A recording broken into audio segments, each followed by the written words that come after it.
Well, I had time of my life, and I never felt this way before. I swear. Look at the size, the fucking size of this orange cat. Look at this lad, man. He's built. He's fucking jacked, man. He's like Hugh Jackman. Oh, look at him there. Fucking Puss in Boots job.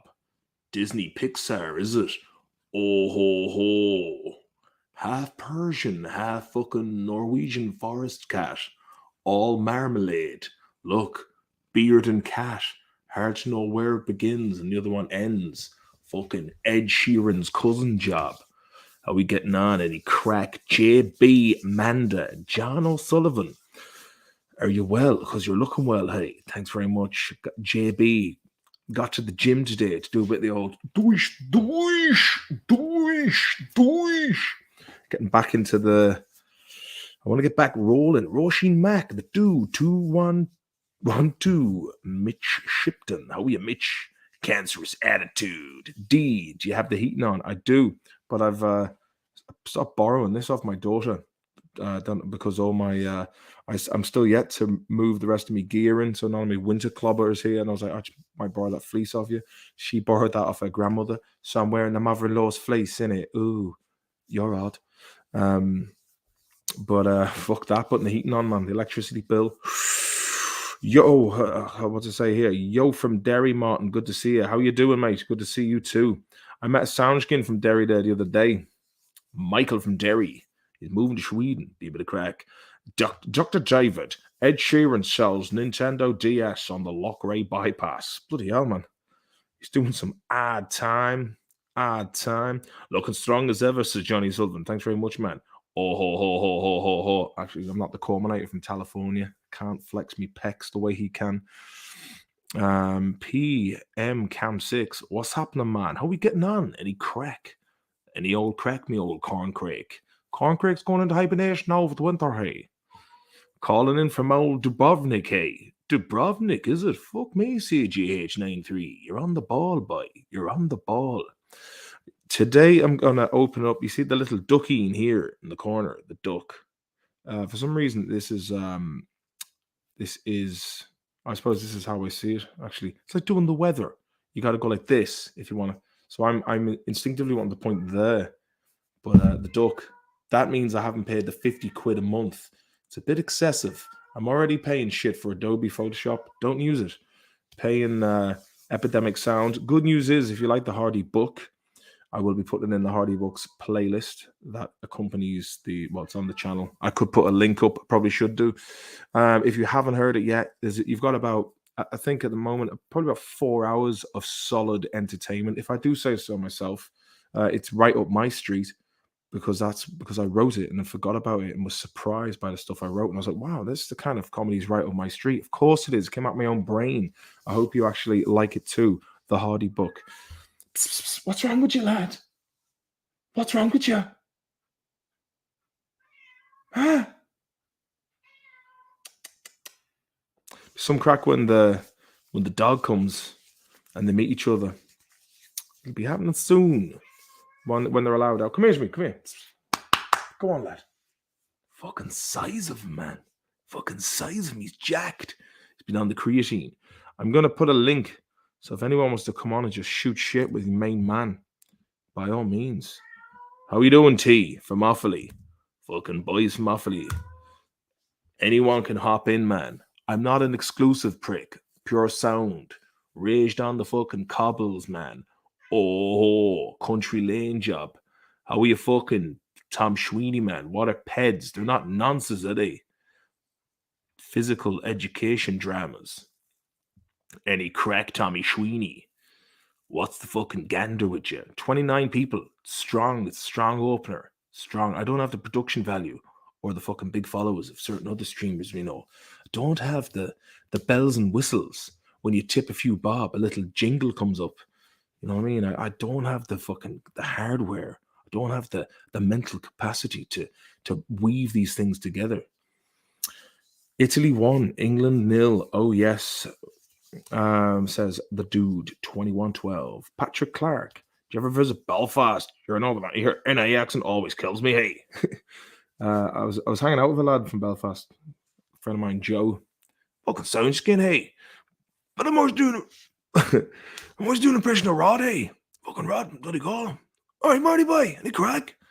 CM Fox, my man, how you doing, Chief? Best Hungary side since Puskas. I haven't been. Is this the UEFA League? Because I haven't really been. I don't watch that because it's just like same as friendlies. And sure, where did they go, man? Nowhere. But they're the kind of weird, anomalous games where Ireland could like beat Brazil. So big spliffs tonight. Good lad. Fonan Jeremy, how are you, Marty? Good to see you well. How are you doing? There's some new names in the mix, man. Some new names here. D. Martin, how's your diet at the moment? Any tips for getting big and strong on the cheap? Well, as Pete Cass, who plays French Toast, once told me, there was a man whose son was training for boxing, and he asked Pete, what's the best way of feeding him up to build mass and work on his gains? So Pete was going to try and give him some sort of comprehensive amino acid based diet, and he was like, "Should I just give him kebabs or what?" And he was like, "Yeah, just give him kebabs." And a few months later, he'd swelled up like an old balloon. Gallon of milk a day, Johnny Sullivan. Barry Brennan, how are you doing? I'm here suddenly, expectedly. It fucking had to be done. It had to be done.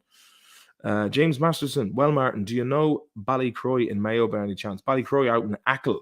My auntie-in-law is actually from Ballycroy of the McManamum estate. Joe, come here. Wait to see the other lad. Come here. Joey.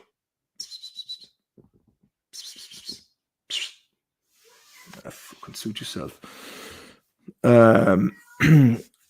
Frankie Cod, Maura Martin, haven't been a while for a live stream for a while. Was delighted to be here. I'm on the cans of Zwiski. I think I thought it was Tiski, but the Polish pronunciation I think is Zwiski or something. Edible and a few cannons of Heineken. That's what more do you need, lads? I'm on the wine, the grapes of wrath. Cheers to you all. Just get yourself a little drink. Get yourself comfortable. We'll talk shite. I've got the live stream mainframe set up so I can watch some things on YouTube as well. I haven't done it for a while, but we'll get there in the end. Sure, what's the rush? I mean, accidents happen all the time, as your man in Fatal Deviation would say. Paul Burke, well, lad, hitting tomorrow now. Can't wait, hey. Hitting tomorrow now. That's the fucking job for you. Paj Mahaj, there's some fucking heavy hitters in the chat tonight. Heavy hitters. We're just getting warmed up. Jerk. I'll talk shite if the price is right. You flash the hash. And you flash the cash. I'll show the hash. CM Fox, surely you'd want to find your natural weight for a boxing cut weight for the fight so you're at a comfortable weight class. Don't want to be bloating up for your fight and fighting naturally bigger guys. I hear McGregor is fucking tipped to be back in the octagon before the year is out. New Year's Eve job.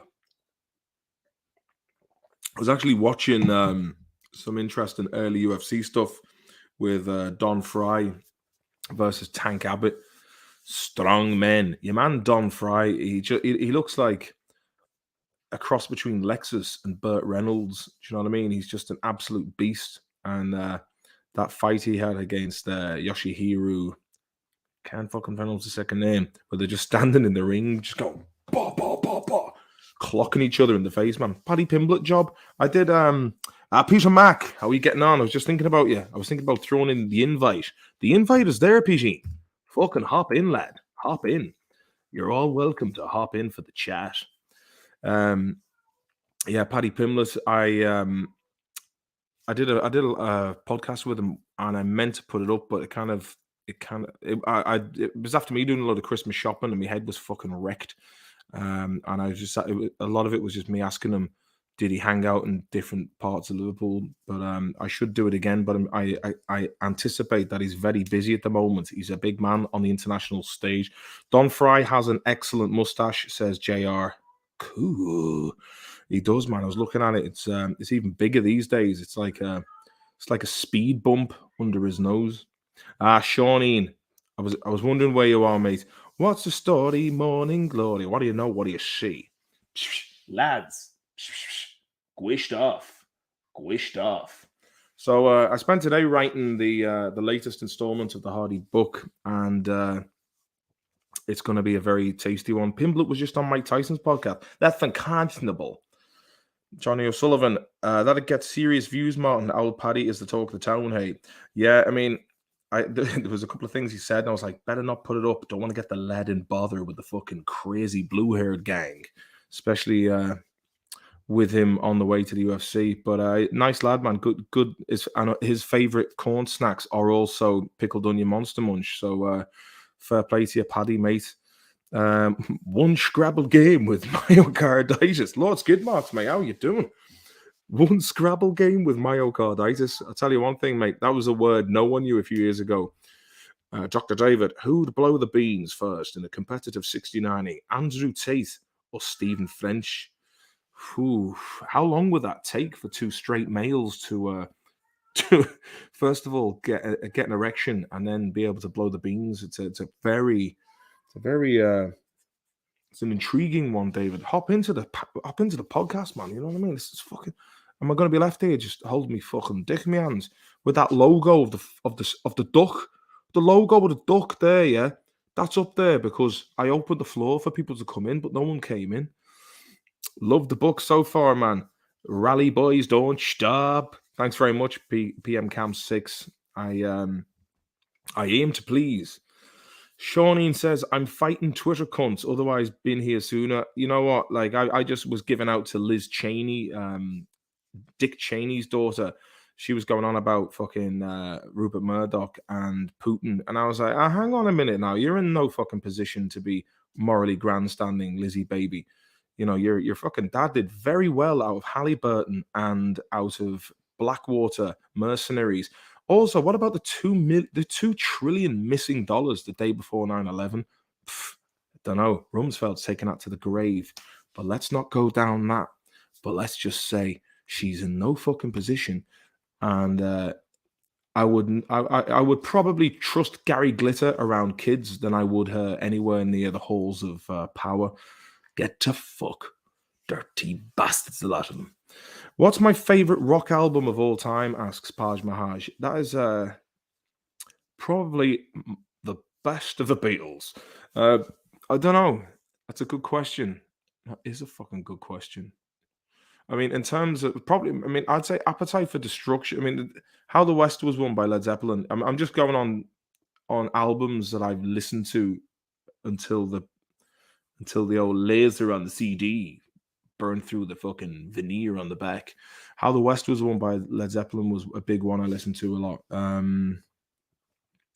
Fucking Pantera. I don't know off the top of my head. Appetite for Destruction is a great one as well because that's just a great driving track.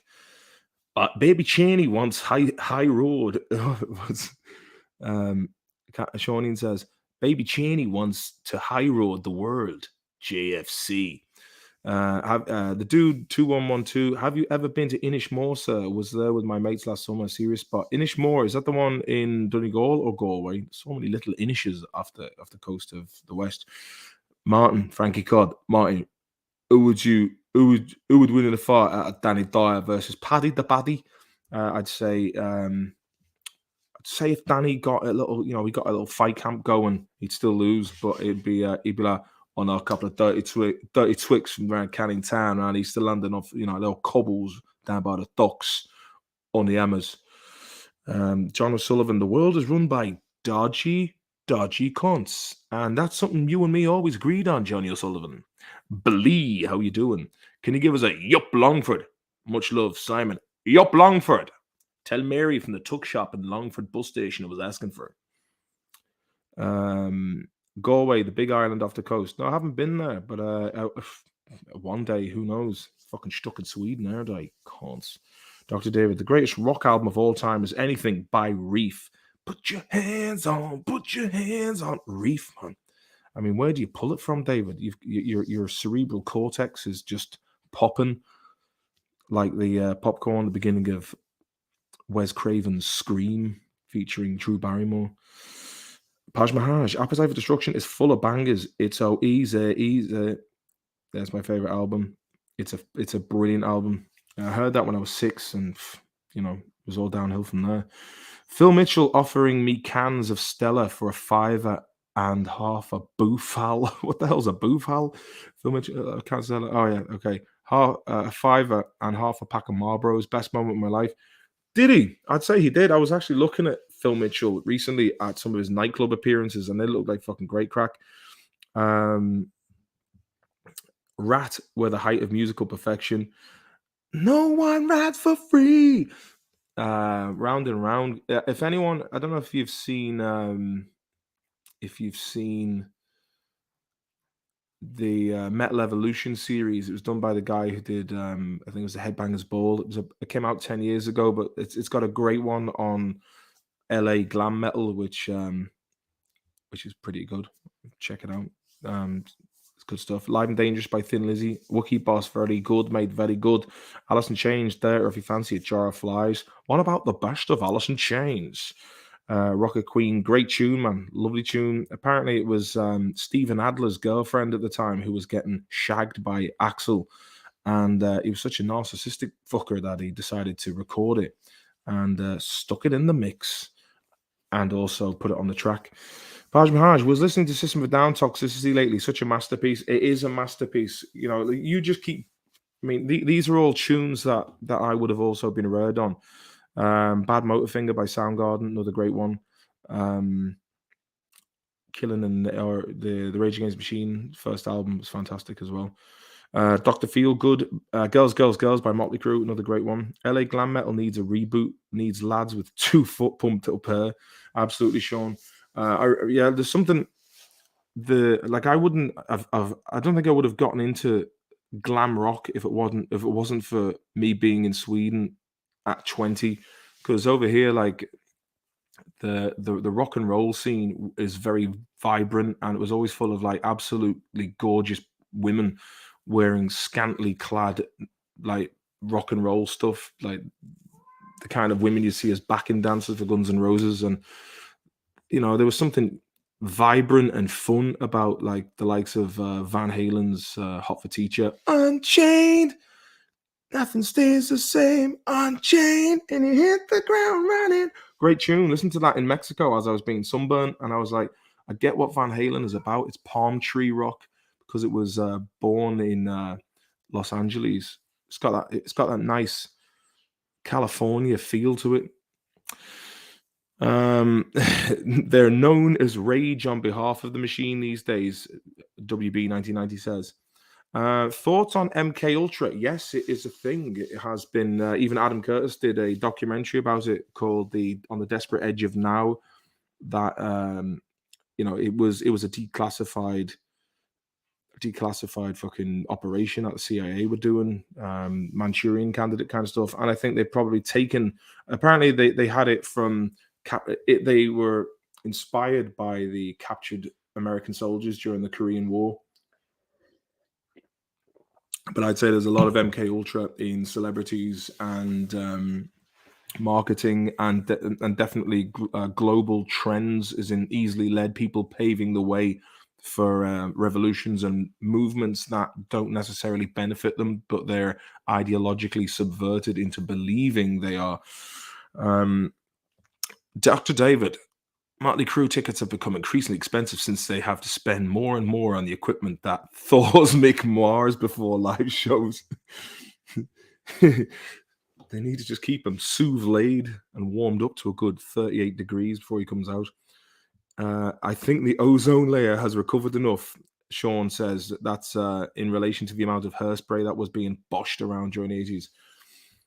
MK Ultra never really ended, did it? Said Sean. No. Do you reckon McAfee was suicided? Asks the dude 2112.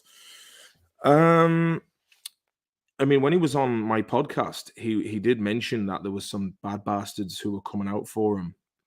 And then there was a weird thing where a whole apartment block in Florida just was like controlled demolition by looks of things. And that might have been where he was keeping the dead man's hand. I don't know. I mean, he obviously wasn't a thick individual.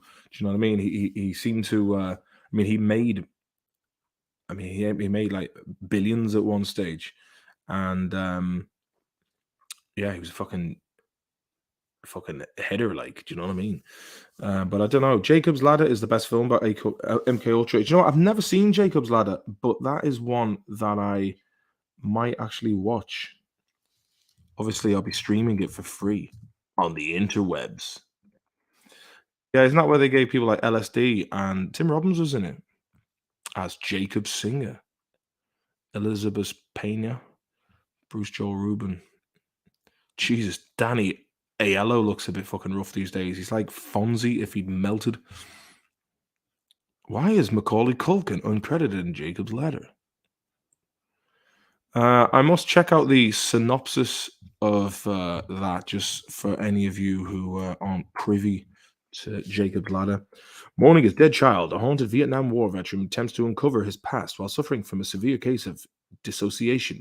To do so, he must decipher reality and life from his own dreams, delusions, and perceptions of death. Jacob Singer is trying to make sense of his fractured life and memories. Um, yeah, must check that out. Connor Wallace, how's gibberish beast Durkin? Not too bad. And yourself? WB Neaty Neaty. Do you find it hard to listen to some bands now that we know someone nonsense? Fucking Gary Glitter was one of the biggest disappointments because as a kid, I thought he was actually saying that. I thought Jimmy Savile was class as a kid as well. And then looking back, you're like, God, the guy was a fucking. I like because everyone else thought he was class because he had a TV show and was like, now then, oh, what's going on here? I'm gonna help you be a. Oh, you're gonna be driving a frigate with Prince Andrew. And literally, Prince Andrew was there. And you know, when you're a kid watching TV, you don't know any difference. And you can imagine that dirty bastard had access to so many kids and what he did. Those poor kids, man. Bad job altogether. But yeah, fucking Gary Glitter was a real disappointment because again, even my brother-in-law Mike, he was big into like English glam rock because he grew up in Birmingham, and he was saying like, "Oh mate, I was fucking gutted when I found out about fucking Gary Glitter. It's just like can't listen to it. He made some good tunes, and then I love the way in the Joker brings a Gary Glitter song, and people start listening to Gary Glitter again. It's like, no, I can't. It was yeah, some nonsense going on. I don't know. It's a good song though. Um, Kanye West looks like a man trapped and programmed. Yeah, I mean, there was a weird thing a couple of years ago before the 2016 election where he was like, Jay-Z's got killers, man. And he was at a concert, and then later that evening, he was taken away in an ambulance to get reprogrammed. Um, Prodigious Pappy, best advice for scoring gash, lad. You can go into escorts.ie and then you ring them up and say, there's some money here. Can you fucking squeeze my Jimmy till opaque liquid emanates from the crown? In terms of, to put it politely, meeting ladies, first of all, I would recommend learning a discipline or multiple disciplines of fighting, as in boxing, kickboxing, wrestling, jujitsu, all of the above combined in mixed martial arts. And after that, I would then invest in some good trendy clobber, some nice fragrance, and when you meet these girls, look your best and be polite and listen and attentive and make some good jokes and just fucking relax. And that comes, the relaxation part of it comes from when you're fit and you know that you can go, bah, bah, and handle yourself. And yeah, the rest will take care of itself. I know that's just glossing over it. I mean, I'm not one of those fucking Neil Strauss merchants, but I have indeed met many ladies in my time. Let me see. Do you think Holly and Phil will get the boot for Q skipping? I mean, they should have got the boot for fucking hugging each other through a bloody plastic shower curtain. The fucking idiots. Put me dick up their asses, mate. Savile, dodgy fucker, hey, says JR. Paj Mahaj, 9/11 is a deep rabbit hole. It is a deep rabbit hole, yes. And, you know, I think basically, I mean, the thing is, the waters have been so muddied with it. Like, obviously, it's not, like, if you believe the official narrative now, you're a fucking moron.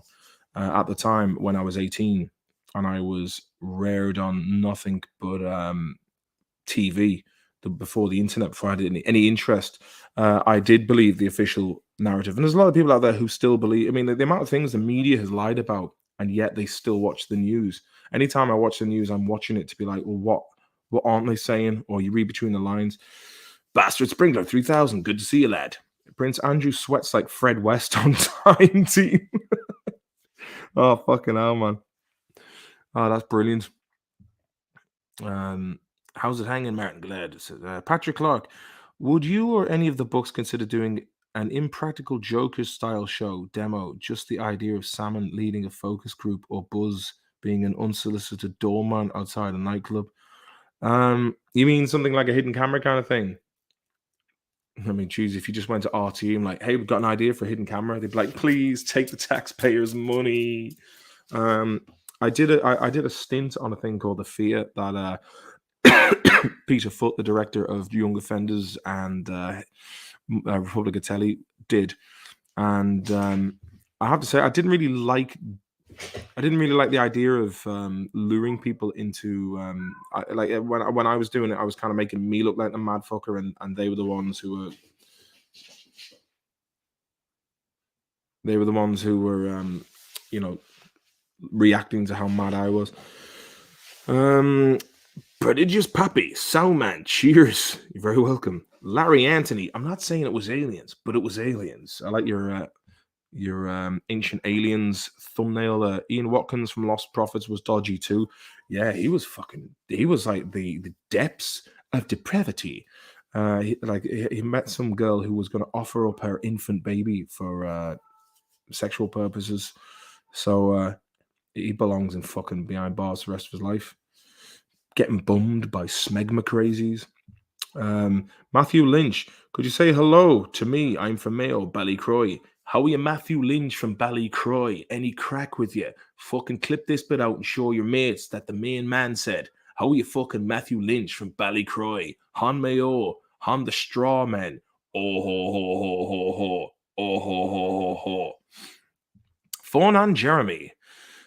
WB 1990, getting over the fear of rejection is key for scoring. That is very true. That is very true.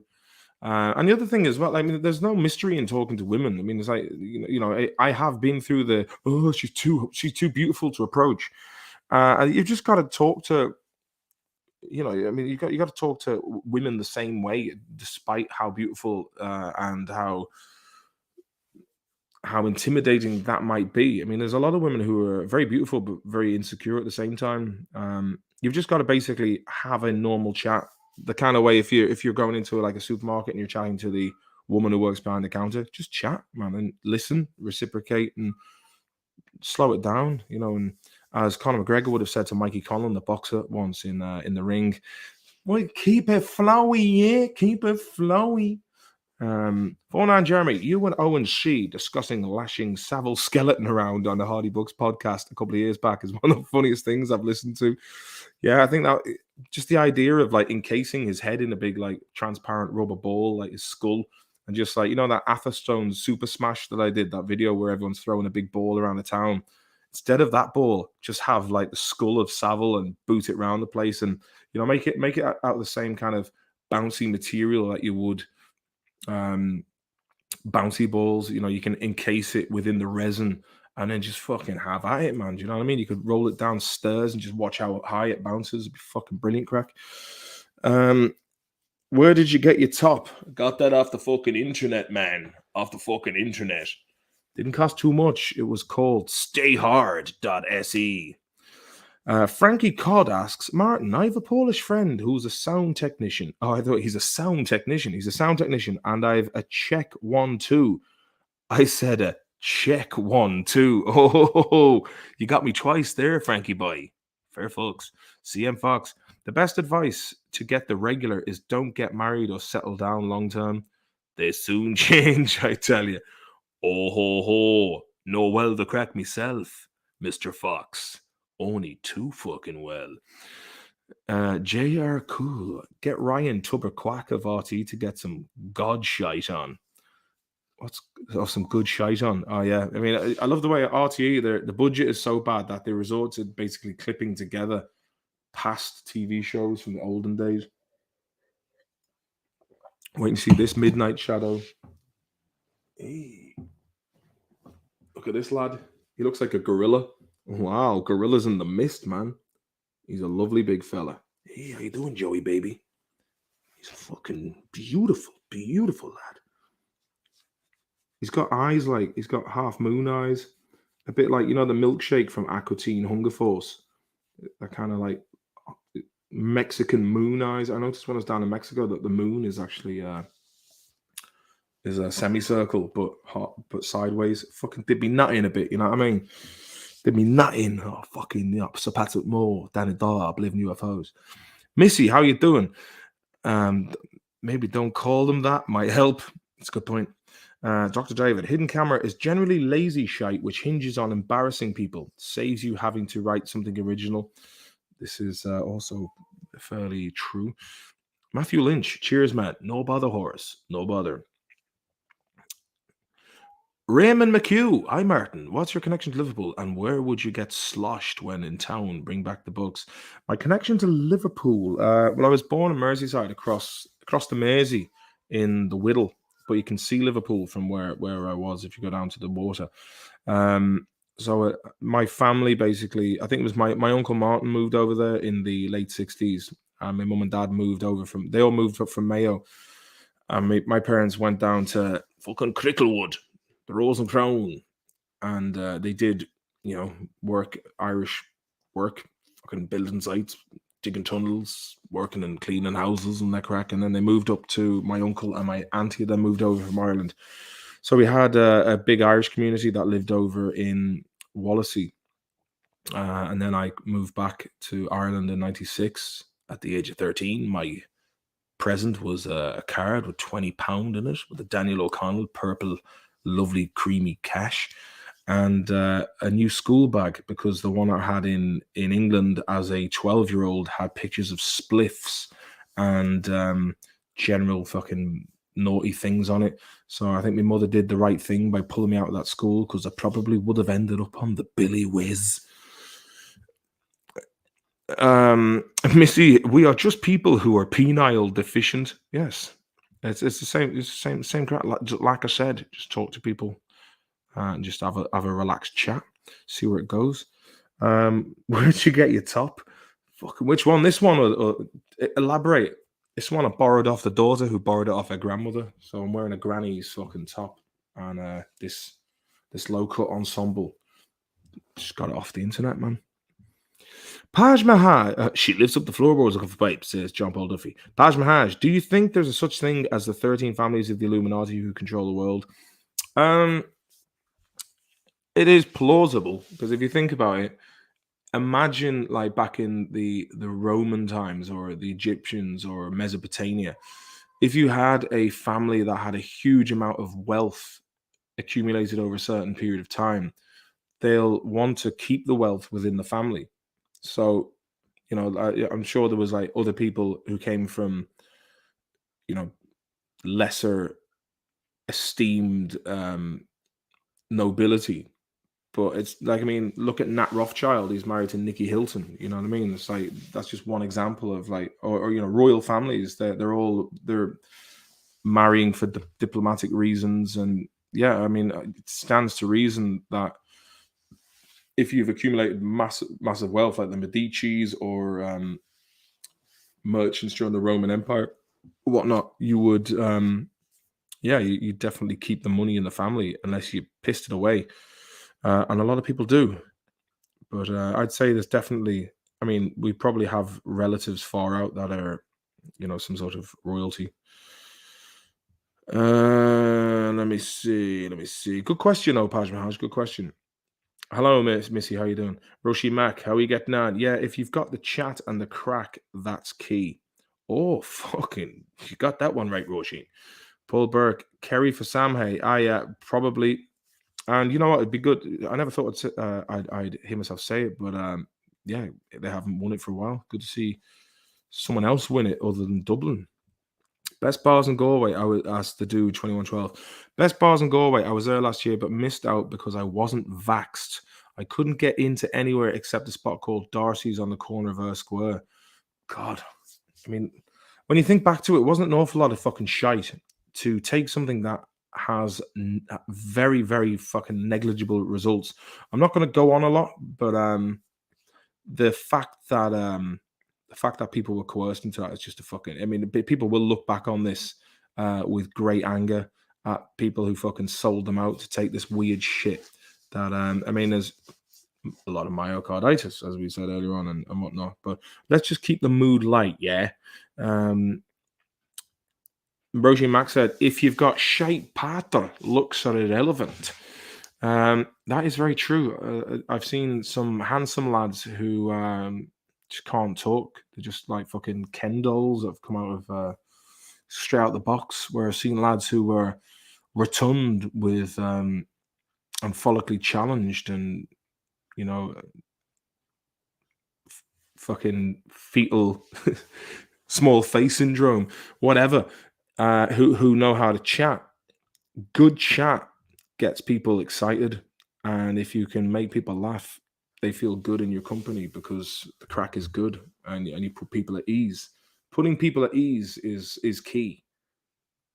Fucking got that one from the main man. Hey, fucking putting people at ease is key. Hey,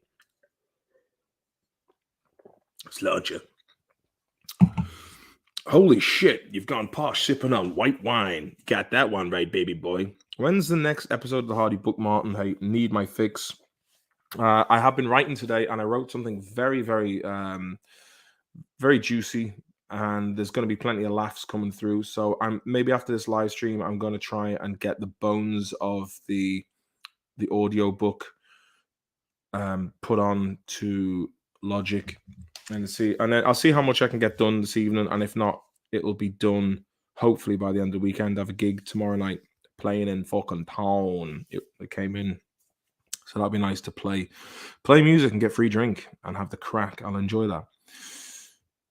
Larry Anthony says, go old school and ask a girl for a dance. You'd be doing all right if you could dance, but if you felt self-conscious, you might feel like a bit of a tit, thus inflaming the situation of awkwardness further.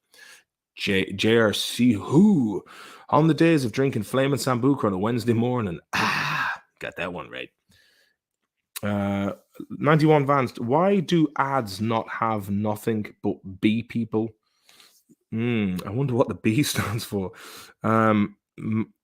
Actually, I'll have to, if you are referring to black people and advertising agencies, basically a lot of it is due to having to try and, as a man who worked in commercials, producing commercials for a bit,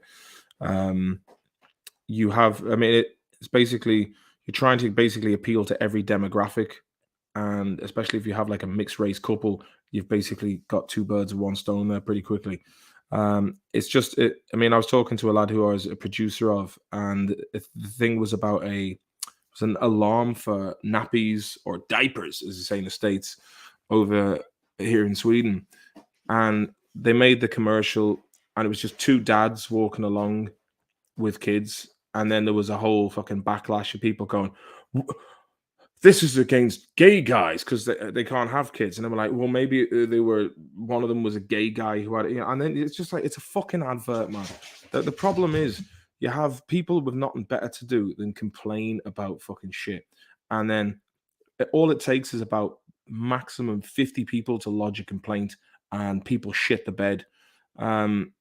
So I think to answer your question, it's basically advertising is, it tries to hit every single demographic as succinctly as possible is the answer to that question, as far as I'm aware. Heard Andrew Tate has turned his ma into an NFT.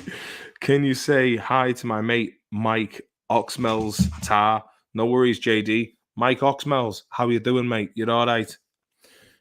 Missy, if you're not a sociopath, you're already ahead of the game. Fair play. What's the name of that Indian lad with the beard who is like, how can you have a government for the people of the people, but the people, they are retarded? That guy, he was saying something about, I saw some video that came up saying, look, you came into the world with nothing, And if you live in a house and you've got a bed and you can eat and you've got friends and family and all the kind of like the basic necessities for the grounding of a good life, you're already ahead. The other night, I saw a guy when I was coming out of the train station. I was walking off the train and I got the smell of fresh shit, and I was like, "Ooh!" And then I looked, and there's a guy sprawled out on the exit of the turnstiles.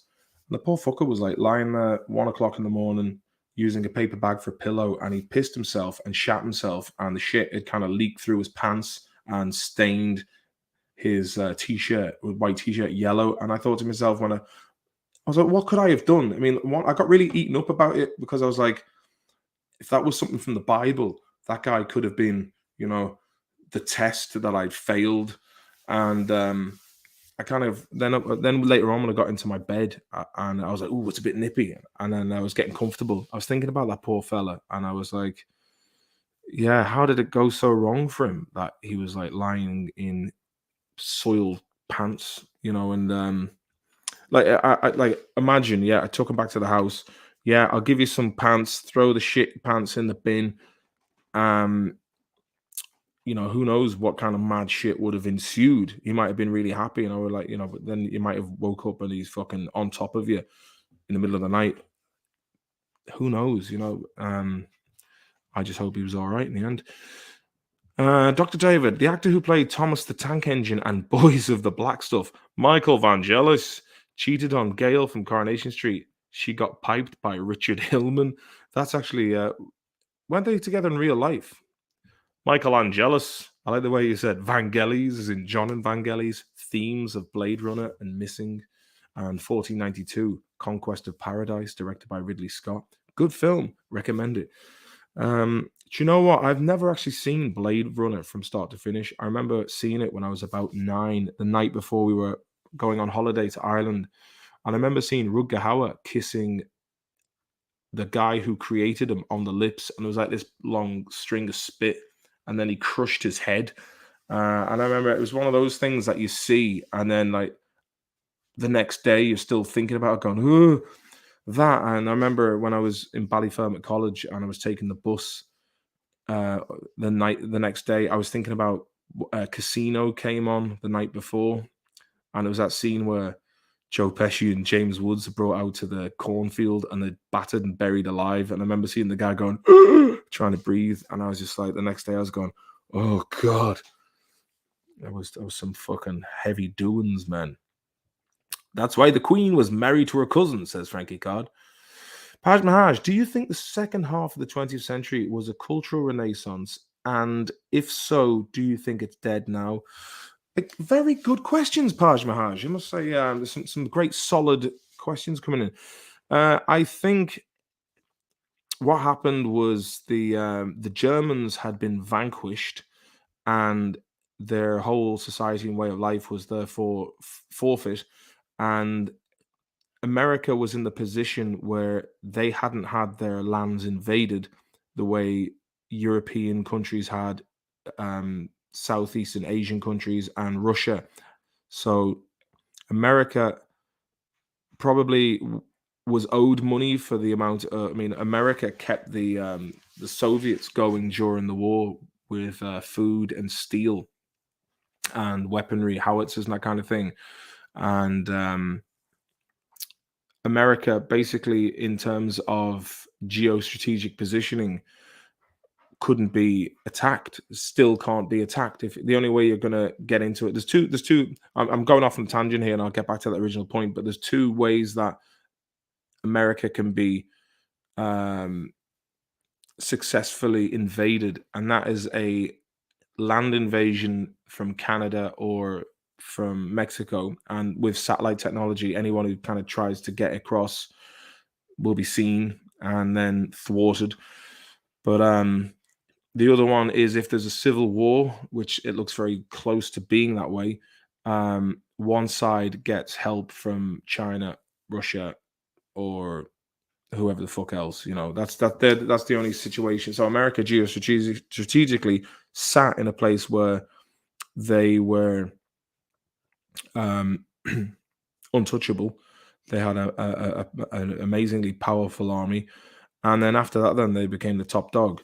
And I think America actually had the lowest combat casualties as well out of all of the countries that partook in World War II. So I think with them coming out on top, they dominated the pop culture. Um, I think basically the 50s came and everyone was sick of war. They'd seen the horrors of war and the fact that the dollar was I think it was taken over as the world global economy. It replaced the pound. So what happened was, yeah, they just America kind of led the way in terms of consumerism. Like the it goes back to Edward Bernays, where it was like, oh, you need this dishwasher, your life is going to be improved with this dishwasher, and that's where the materialist kind of culture of consumerism and materialism in America that we know today was stemmed from. Then you had the counterculture revolution, which could have been a psyop, during the Vietnam War and the cultural revolution of the hippies and 60s. 70s came, it's kind of a bit more chilled. The 80s came, everyone was on coke, and you had like fucking people with shit haircuts and shoulder pads. But you also had the glam rock scene that was a bit of crack. 90s seemed to be, the end of the Soviet Union, the fall of the wall. Everyone's on a good buzz. 9/11 came, and then it was just endless war and military spending, and that's where it kind of like after 9/11, it all kind of started to go to shit for the sake of military industrialization complex. If you think about America is now 33 trillion in national debt, and you're kind of thinking that's a fucking lot of money. Where did that go? Actually, can you? I mean, if you, I don't know. Let me just check. How long would it take to count to a trillion seconds? Let's just say that, right? So for 1 trillion, it would take at least 88 million days. So 240,000 years working 16 hours per day, right? So that's 1 trillion. So you can imagine 33 trillion. Like that, like even a billion is insane to quantify that as an amount for the human brain. But like when you consider how much a trillion is and then how much 33 trillion is, it's just fucking it's all on the slide, man. And with the war in Ukraine escalating as well, and people talking about fucking dropping top tactical nukes, and then America saying that they're gonna retaliate by taking out the Black Sea Fleet. It's crazy fucking times. However, don't get too like I had my daughter crying today because she was worried about the war, worried about if we're going to get bombed in Sweden. I think it's a really bad idea that Sweden has joined NATO and Finland. They should have fucking stayed out of it. I mean, whatever your opinion is about the invasion of Ukraine, of course, it's not like it just happened. There's a lot of politics that's been going on since at least 2014, and certain oligarchs there. And also, I think there was a book written by a guy called American General. I think it was either General Barnett or General Barrett that said that it's in let's call it the American deep states agenda to separate the Eurasian Peninsula from Russia, like because they were trading with Gazprom, and Russia was with the Nord Stream 1 and 2 supplying Europe with most of its oil and natural gas. So the idea was if they could split via different methods of, like the let's say the mass migration wave from the wars that the deep state had funded in the Middle East with Iraq and Syria, and the influx of Afghanistan, and the influx of refugees into Europe put strains on the European economy, and then on top of that, then that causes a lack of cohesion within Europe. And then the severing now with Ukraine being that buffer zone in the middle of the Eurasian Peninsula and Russia, it's fucked the trade agreements and diplomacy. So basically, if this war hadn't have happened and Europe and Russia had come together as one big block, then they would have had full spectrum dominance globally. So in terms of America being number one, they it's in their interests not to. So like and share, comment, subscribe if you think I'm talking shit or you think I'm actually making a good point. And when it comes to geopolitics, don't know why. Been following it for 10 years or more. Got really big into it in 2014 because I wanted to find out what the origins of the.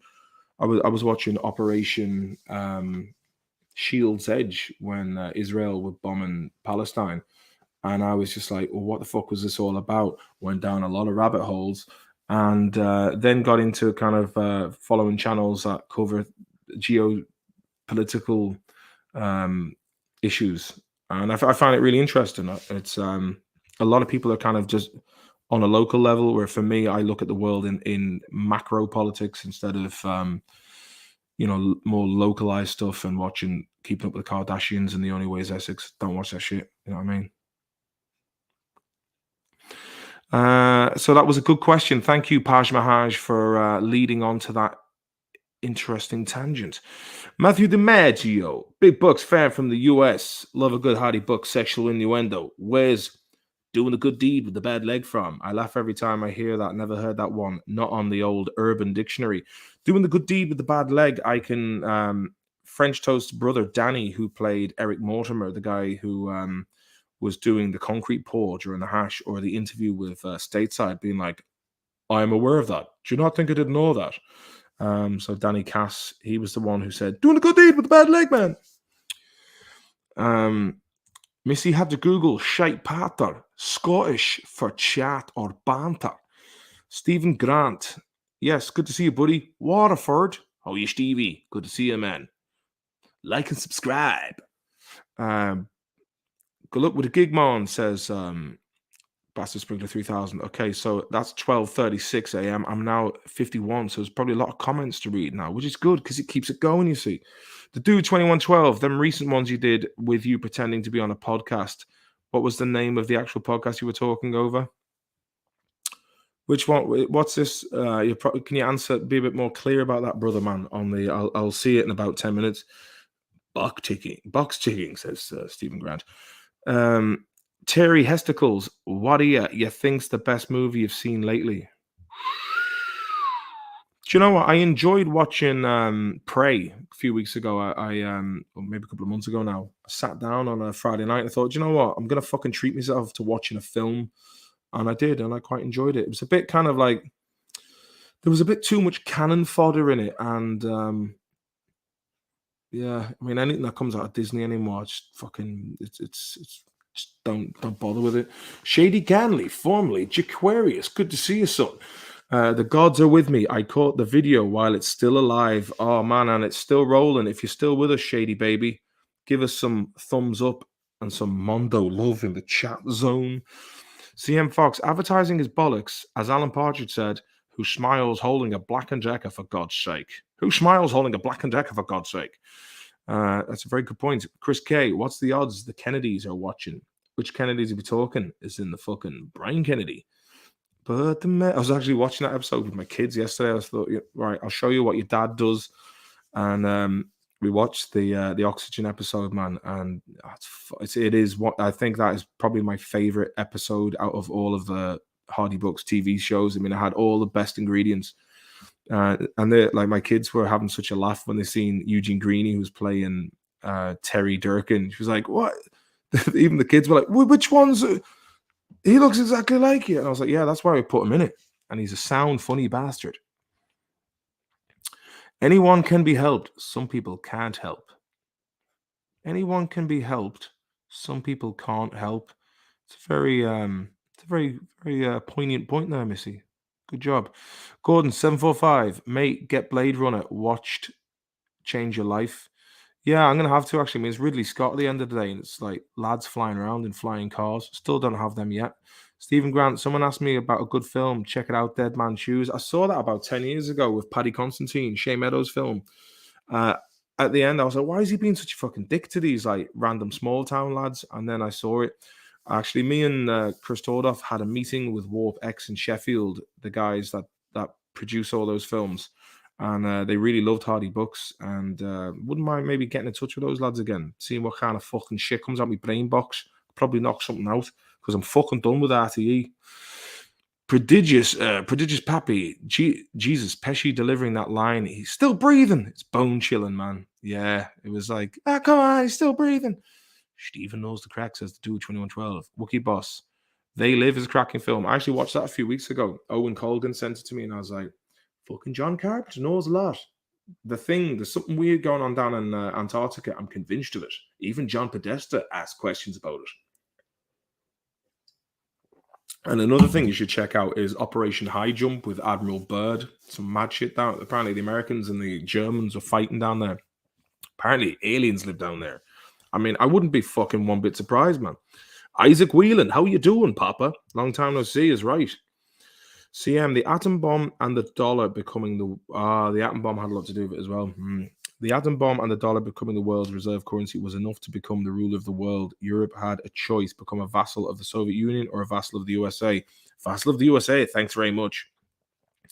Frankie Cod, America joined World War II very late, though, Martin. They did, but I was just stating that they did have the least of the combatants, not taking away from the valor and the sacrifice that those young men made either. It's a shame that fucking there had to be 2 world wars, and the way we're looking at things, I'm looking at it and it's like a fucking slow car crash, man. And I'm like, how is it's either, and this might be how the other 2 wars fucking kicked off as well. Like you've got these interlocking alliances, and like the idea, like you think World War One and Two was bad, man. World War Three, it's just be fucking insane. I mean, you've got like drones and air supremacy now, and satellites, and horrible things. We're in the death rattle of a 50-year experiment of dollar backed by nothing. Thanks, Nixon, taking off the gold standard in '72.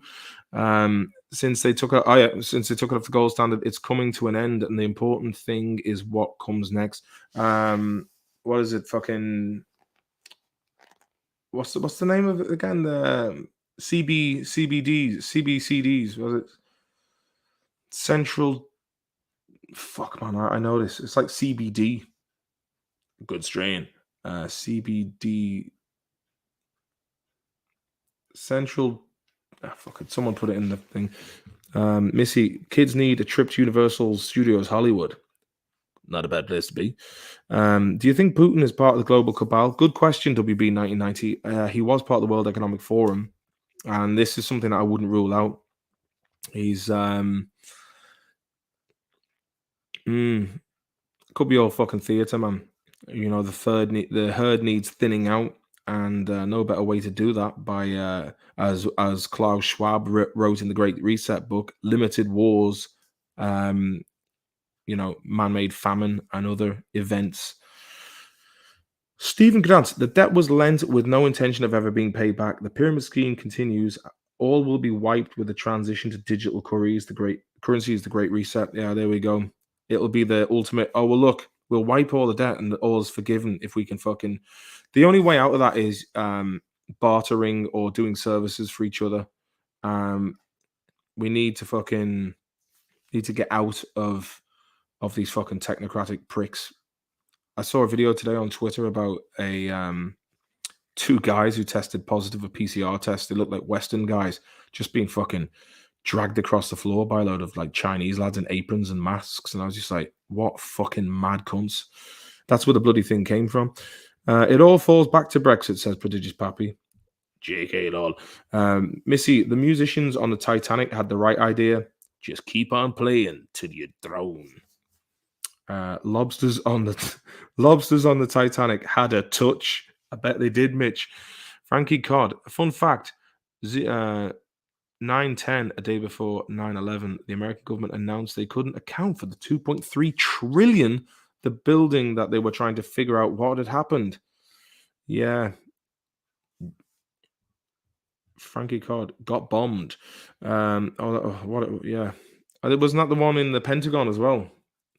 If ITV2 dropped a bag of cash on your doorstep, you'd say no. I mean, a bag of cash, Mitch. Do you know what I mean? I'm not going to say no to a bag of cash, am I? But I would like to have complete control over it. Patrick Clark, Are you a fan of George Galloway? Feel like you share a similar perspective regarding media manipulation, geopolitical affairs? I do like indeed watch a bit of George Galloway from time to time. I noticed that his Twitter handle said affiliated with Russian media. I think he is a great orator and he does indeed stand up for the underdog and has a balanced approach. Though some people think he's a bit twatty. I don't really know. I do quite like George Galloway. Yeah, I think yeah, he seems decent enough. Missy, if I was in Sweden, I'd go to your show. Oh, thanks very much. James Masterson. Well, Martin, could you say hello to Massey the Spud? That's me and my mates' nicknames. We love the Hardy Books. Hey, especially Durkin, Salmon, and Frenchie. Paj Mahaj, thoughts on the concept of collective unconsciousness? Hmm. I'll tell you an interesting one. So I'm working as a chef, yeah, and I do some good fucking food. And I was making a fresh beer batter, fish and chips.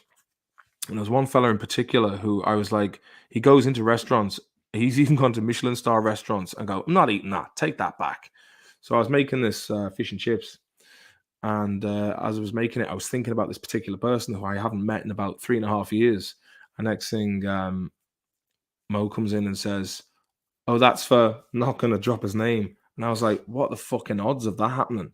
And it was for the guy I was thinking about. I don't know, man. There's a lot of very strange things happening. How many times have you like thought of someone really random and next thing they phone or you see them?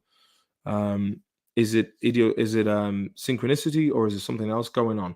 I remember watching a film called The Adjustment Bureau at the cinema about 10 years ago, and I was like, is there fucking boys running out there trying to nudge us onto fucking paths? Don't know, man. There's a lot we don't know. There's a lot of things that are unexplained and unseen, and I'm open minded, but don't be so fucking open minded that your mind falls out. But I think a balance between being healthily skeptical and open minded. Just use good judgment and discernment. Foreign and Jeremy, stateside in the kitchen with Brian Kennedy. Some funny shit. Fair play to Brian Kennedy, man. What a champ, sound fella. I won't have a bad word said about him, man. Bring Hardy Books to America, but they'll have to be subtitles. Yeah, might have to do that. All right. Jonah Anderson, how you doing? See American Gangster. Saw that in the cinema with Pete, Cass, Tom Cagallan, and Collie, I think, back in 2007. It was all right. I mean, I watched it, I quite enjoyed it, but I haven't seen it since. That's the one with Denzel Washington and the Cocaine Boys. Gobble gobble time, is it? Great line. Tis indeed. Shady Ganley. That money was directly deposited into Liberal senators' bank accounts. Oh, I bet it was. Ever see Grizzly Man? That's the one where the guy gets eaten by the bear.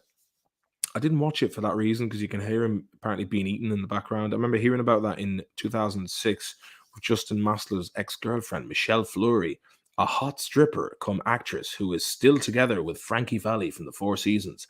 I had a chance to enjoy coitus with her one night, but I didn't out of respect to Justin. And then later on, he was like, did you shag Michelle? I was like, no, man, I wouldn't do that to you. He's like, I would have done it to you, no problem. I was like, fuck. Could have had sex with a stripper. Anyway, yeah, the road less traveled. Grizzly Man is a soul-altering documentary by Herzog. I might actually make a note now. See, I have a little list of movies that I should watch, and I will put them into the list. Movies to watch. Fucking Grizzly Man. And Jacob Ladder has to go in there as well. Any other recommendations? Stick them down in the chat. And listen, if you're watching this in later on and you're hanging in this far into the video, do drop in some comments in the comment section. It's nice to get them during the day. I mean that sincerely. Warren's after you. Oh man. Old Kinsler boy. Ah. Do you want to come on for an old chat? Chris K. The fucking crack we had, man. Chris K. Kinsella. We used to, when we were kids, when I moved over from England, I remember asking one of the lads in this new class that I'd moved into, and I was like, "Who's the hardest lad in this class?" Someone goes, "Kinsella," And I was like, sound. So I started hanging out with him. And we got on like a house on fire. And then we used to just go and take the piss all the time. And there was this shop called Discount 2 that had these really old, crappy videos. It was stuff like 70s films, such as like, what was the one with Charles Bronson that Michael Winner directed? Oh, fuck. One second. Charles Bronson, Michael Winner. Death Wish, yeah. So Michael Winner, Charles Bronson, Michael Winner, Monster. So we were looking at these kind of really old VHS films, and then there was one called The Hit Squad, where someone had just drawn a picture of it, and it looked shit. So we used to go in and laugh at that. But there was one brilliant one where we go into Cards and Gifts in Swinford, and we'd always look at the top shelf porno VHSs, and there was one called Carlita's Back Way. I remember seeing like a woman getting licked out in the back. It was fucking class. Grizzly Man is so yeah. Dr. David was asking the dude 2112 was asking about Mind Suite, I think. Oh man, yeah, please check that out as well. For anyone who hasn't listened to the I might do a playlist for the Mind Suite as well. That was us talking about, there was one where I was playing a depressed comedian who was coming to grips with his early life and all the stuff. Yeah, the blue bottles, when you squash a blue bottle and all the eggs come out of it, it's fucking disgusting, man. Reminds me when we were so poor and had no food in the house. We had to eat cat food. So yeah, Mind Sweet, that's up there as well. Collaterally Black Debt, asks Sean. Collateralized Black Debt. CDO, collateralized debt obligations. Oh, central digital currencies, CDC. Mitch, think you could use the impending end of civilization as a negotiation for another series of Hardy books on RTE? Could do, but maybe the producers are all living in some sort of fucking bunker that Bill Gates has built somewhere in the Rocky Mountains. Zavi 9565. Central bank digital currency. Thank you, CBDC. Central bank digital currency. Thank you very much, sir. Or madame. Sean, I tend to agree with Rick and Marty. I take it Morty. The world wants to be run by two sets of psychopaths. The idea is to stay off the radar and do as you please. Yes, I would agree with that. Patrick Clark, you've transported 1400s to the fighting pits, fight to the death. Which weapon are you choosing? Battle axe, crossbow, mace, sword, etc. You do not know your opponent's weapon, and nor does he. Fantastic question. I always like the idea of the mace. Do you know what I mean? There's obviously it'd be shite at short distance. But if you get fucking clocked by one of them, you'd be doing well to get up. Especially if you get one over the fucking bonce. Crossbow. Again, good as a ranged weapon, but if you miss and that's all you've got and someone else comes at you with a battle axe, you're kind of fucked. Depends on how good your swordsmanship is as well. It depends on what kind of sword. Is it a long sword? Is it a broadsword? Is it a samurai sword? Don't know. Put your comments into the fucking video after this. If you like swords, maces, axes, or crossbow. Actually, do if you listen to this later on. Start the conversation in the comments. I'd say crossbow. Because if you're coming out like in a Colosseum kind of vibe, 1400s to the fighting pits. What were these fighting pits as well? Where were they? They sound fucking bad. If you could,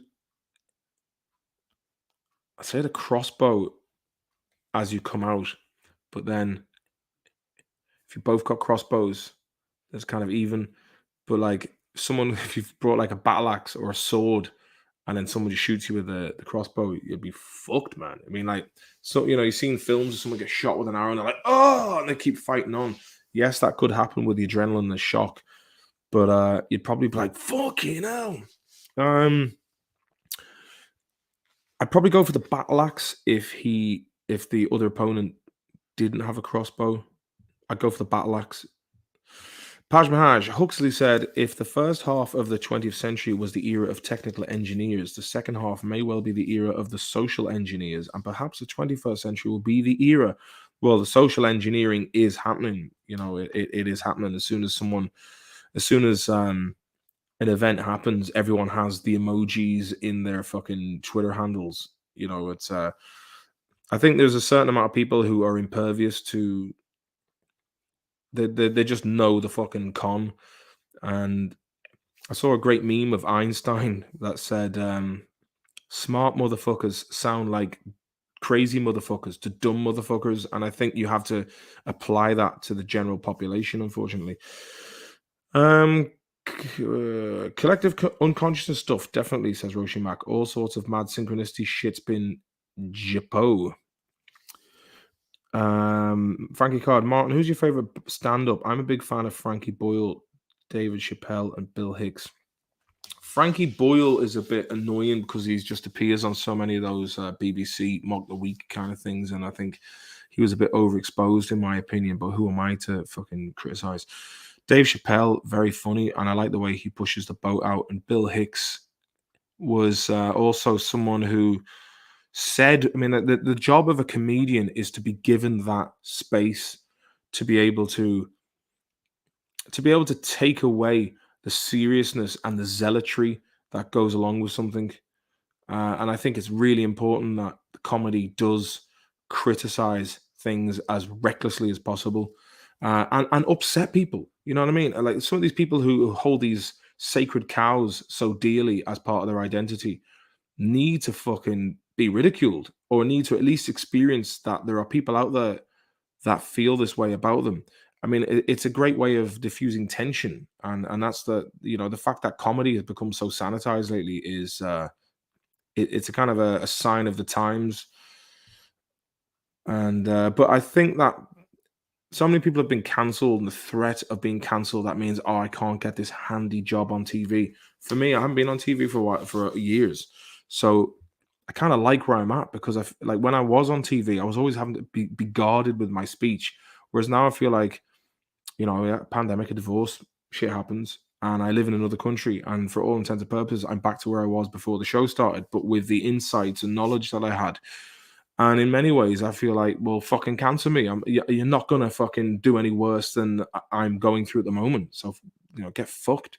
And I feel like when I started to, when the Hardy books started getting bigger and bigger, certain things I couldn't say anymore. Whereas now I'm like back to kind of who I was before, and that's where the best stuff comes from, because you don't give a shit anymore, and that's where I wanted to be for a long time. Um, Missy, they don't let you hear the audio of the attack in the film. Well, what's the fucking point? Roisin Mack, I agree regarding collective unconsciousness, synchronicity, etc. All sorts of crazy stuff been happening to me, and it's increased loads since my mum died in May. There, sorry to hear about your mum dying there, Roisin. My condolences. Sean, Patrick, in this time travel scenario, I can bring anything modern with me. Oh, did you ever see the 2009 remake of The Firm? Is that The Firm with Gary Oldman or Alan Clark's The Firm? Sean, thank you very much. Get yourself a proper bottle of Cabernet Sauvignon, man. Thanks, Sean. You're always good with the old super chats. Fair play to you, mate. I do appreciate them. And CM Fox as well. Fair play to you too, mate. And Manda and Roisin. And there's a few others who I can't remember off the top of my head, but thank you all very much. I do appreciate the touches. In the Tom Cruise version, so there was the game with Michael Douglas I'm thinking of. So there was The Firm. Okay, no, I haven't seen that. I will check that out. The Firm remake 2009.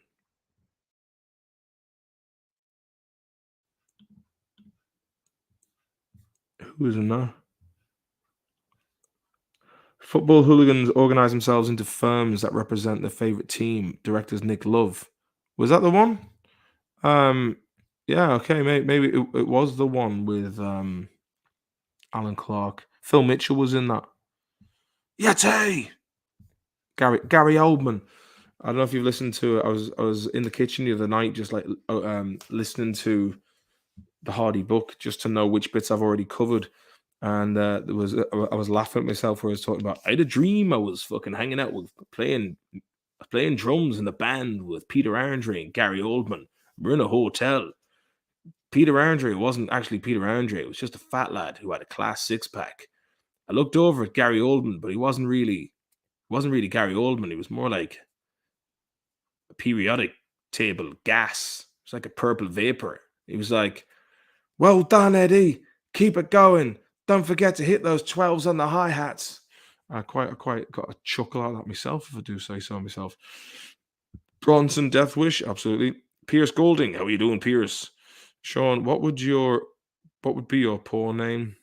Boots Lavin. I did that thing where it's your first pet with your mother's maiden name. Bootsy Lavin. Viper coming on the podcast. I'd say there's more chance of a fucking ceasefire in Ukraine than there is him coming on to my fucking lowly little stream.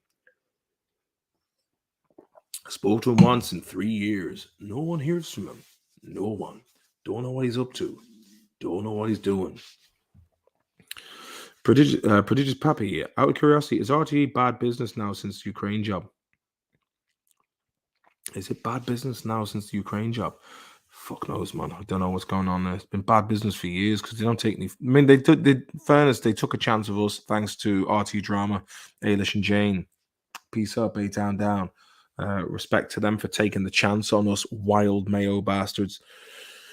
Don't be so open-minded that your mind falls out. Very well said. I think it was Frank Zappa who said that originally, but I will take partial credit.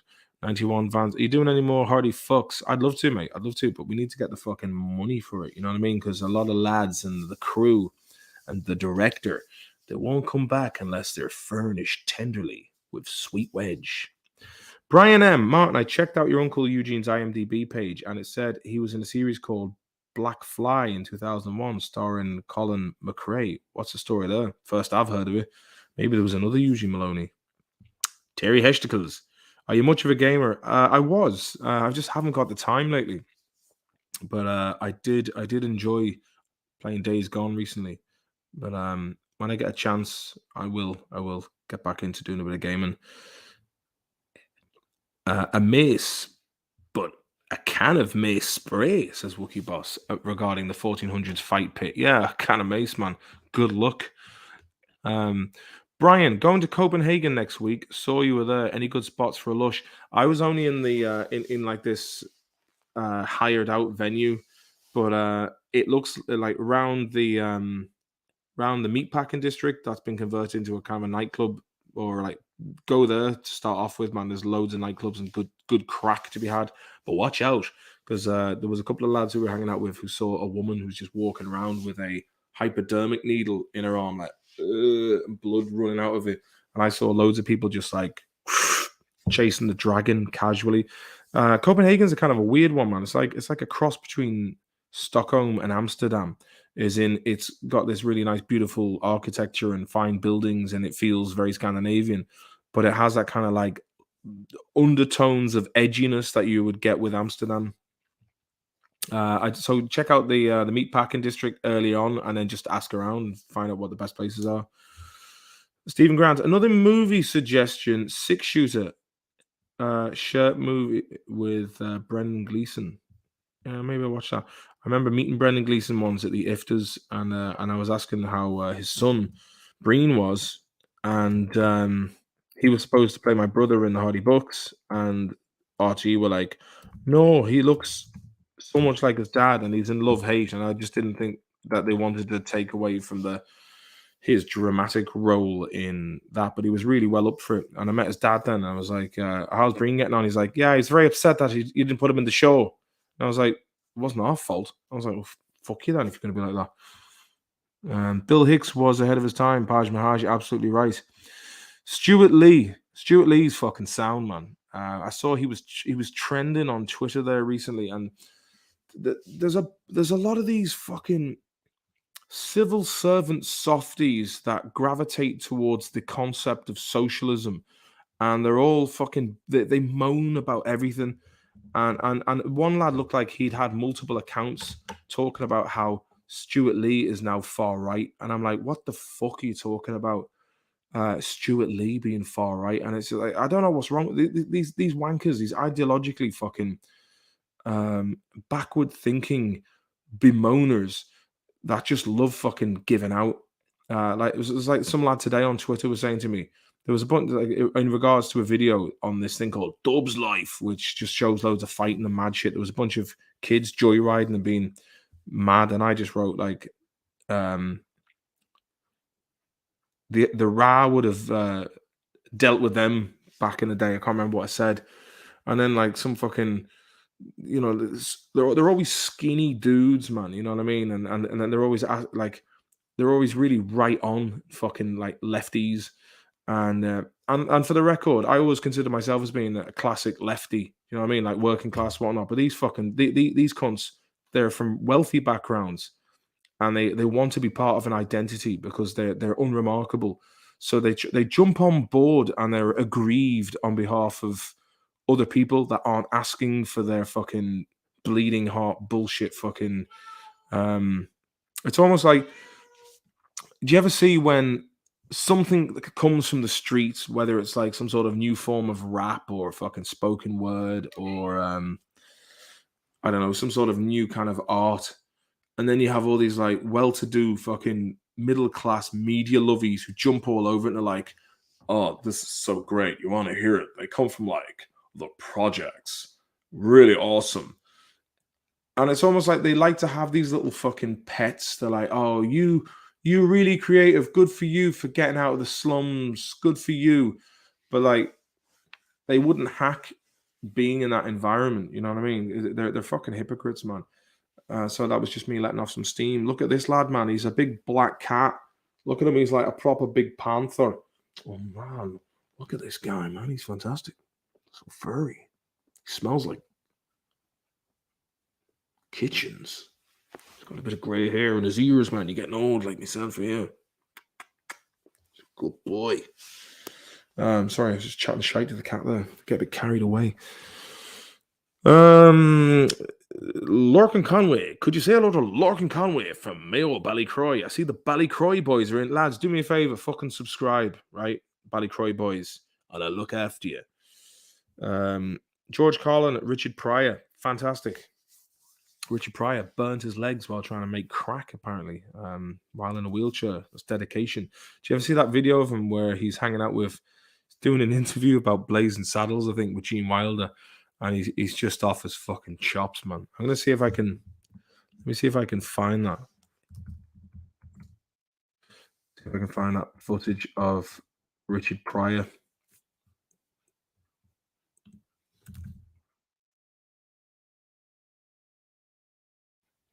Let me have a look. See what I can do.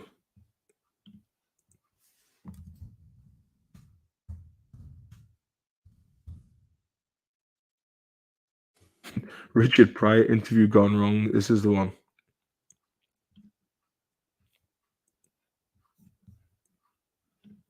But I don't know if you can hear it. Fuck it. I leave it for now. But he's off his head, isn't it, man? He's a funny fucker. Let me see. George Carlin, Richard Pryor. Sometimes loss can be liberating. Absolutely.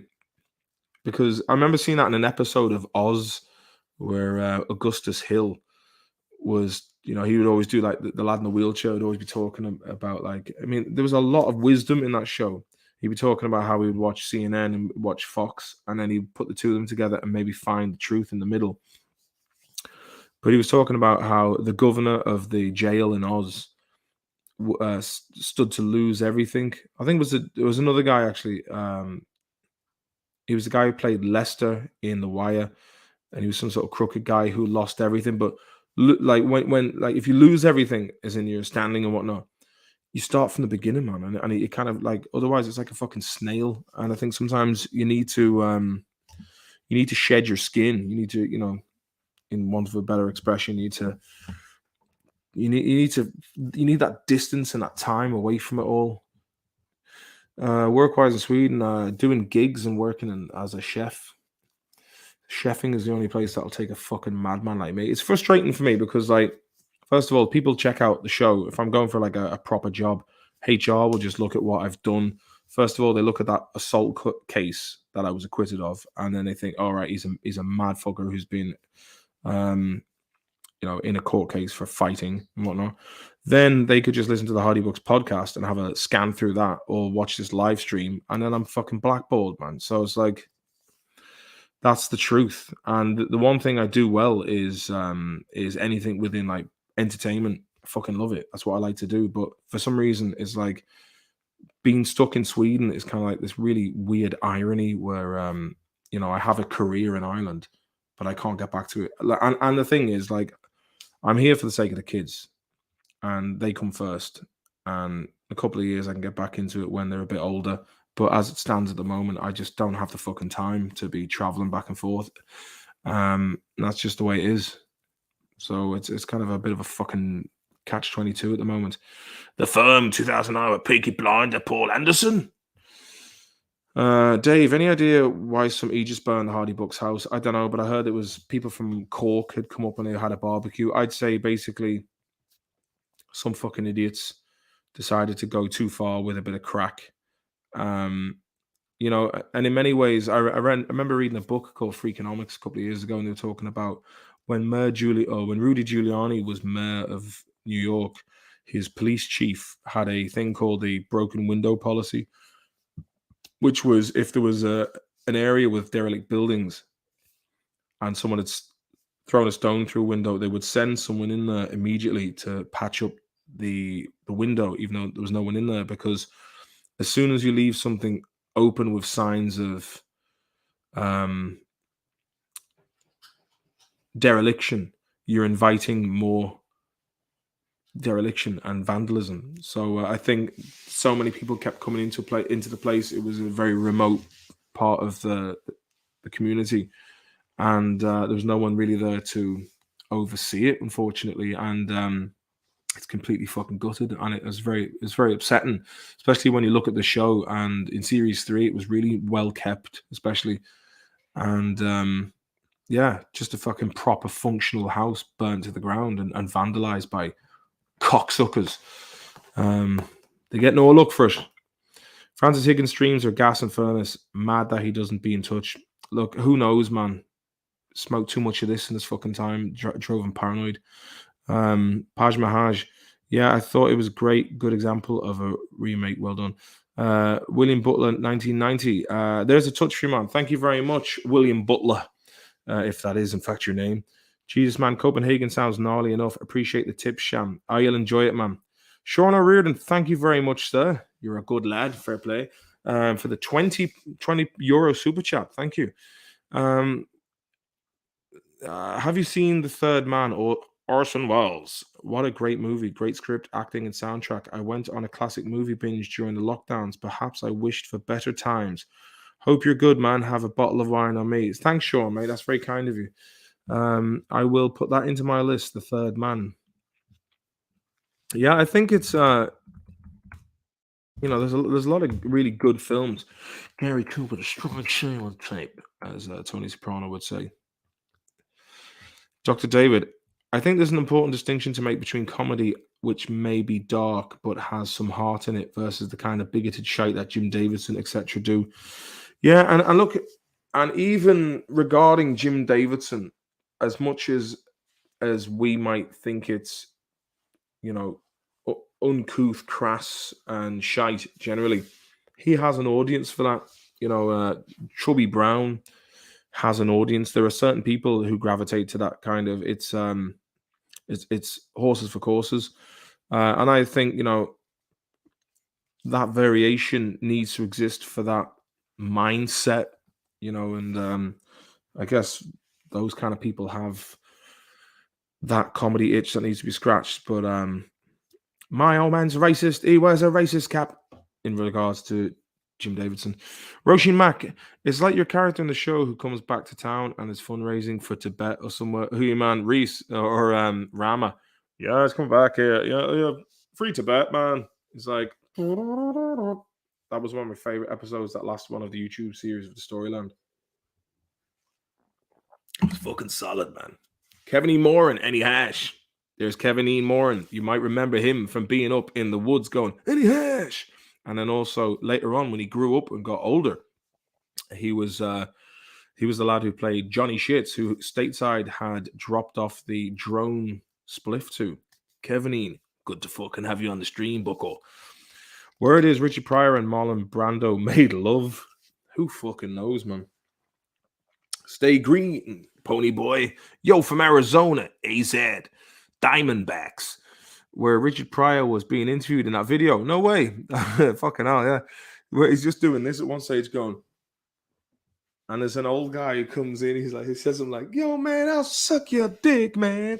And he's like, hey, you can't talk like that. That's inappropriate. I'll put the link to that for anyone who wants to check that out later on. I will put the link in the stream. Have a little check of that. Paj Mahaj, Kevin, I heard you've got lovely squidgy black up there. He was off his head on Colombian marching powder. Who was? I want to know more. Sean Arredo. I do remember the interview with Pryor when he's sitting outside and out of it. Yeah, I haven't seen that for a while. Missy, the Spanish prisoner, David Mamet, 1997. You know what? I'll put that in as well. We'll put that in as well. These films better be good, or I'll do nothing. Just watch them. Spanish prisoner. Good one. What else? Oz and Odyssey, but set in a prison. Oz was Odyssey, set in a prison. What is in Odyssey by Homer? Really? Didn't know that. Remember Cyril O'Reilly? What was the O'Reilly brothers? There was Cyril O'Reilly and what the fuck was the other one? Yeah, and Cyril was like he ended up getting like brain damage and he was really sweet. He was like, oh, Ryan O'Reilly. He's like, Ryan, I'm scared, Ryan. Hey, Cyril, don't worry about it, Cyril. But I must watch Oz again. Your man Schillinger, who then went on to be in Spider-Man as the editor. He was a fucking scary bastard. That anonymous video you reposted the other day was brilliant. Yeah, if you go right back for all of you watching, when I had more time on my hands back in the day, I was doing a lot more videos and I really want to get back into them. But it's just fucking getting the time on. I have the same laptop as I did in 2015. She's still going strong. But yeah, that anonymous one. If you come around here pulling that shit, well, pull that tea towel off your head and stiletto your boat race. Did you hear? Everton just paid 25 million for Gunnar Sigurdsson. 25 million. What the fuck were they on about? Live and Let Die. Good movie featuring Roger Moore. Did you hear? Roger Moore checked out. He's in the spirit world now, and I'm not talking about top shelf in Tesco. Zays, would there ever be a new series of Hardy Books? It's a question I'm asked daily. Who knows, mate? Who knows? Who knows? Glengarry Glen Ross, great film. Oh, Company Man, you fucking child, you fairy. These are the Mitch and Murray leads. Oh no, these are the Glengarry leads. To give you these leads will be to throw them away. Call yourself a fucking salesman? Good dad. I don't give a shit. Go home, play with your fucking kids. That 7-minute monologue by Alec Baldwin was fantastic. He is the dialogue king.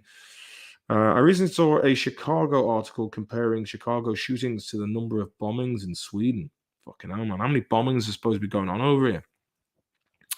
Insofar as the root causes, as well as failure to integrate in society, yeah, there is a lot of, as they call them in a Reddit article that looked, vulnerable areas. Vulnerable to who? That the community is vulnerable, or you will be vulnerable if you enter them.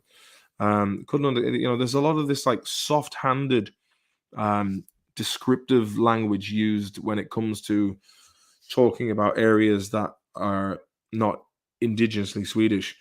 Look, I've been here for fucking 19 years. I can speak Swedish. I come from Ireland. I don't feel like I'm part of the culture, really. I mean, I do in one sense, in terms of socially, but in terms of, like, I don't watch Swedish TV. I don't listen to Swedish radio. Don't read Swedish newspapers. Don't know who the fuck anyone is in terms of TV. I hang out in Irish bars.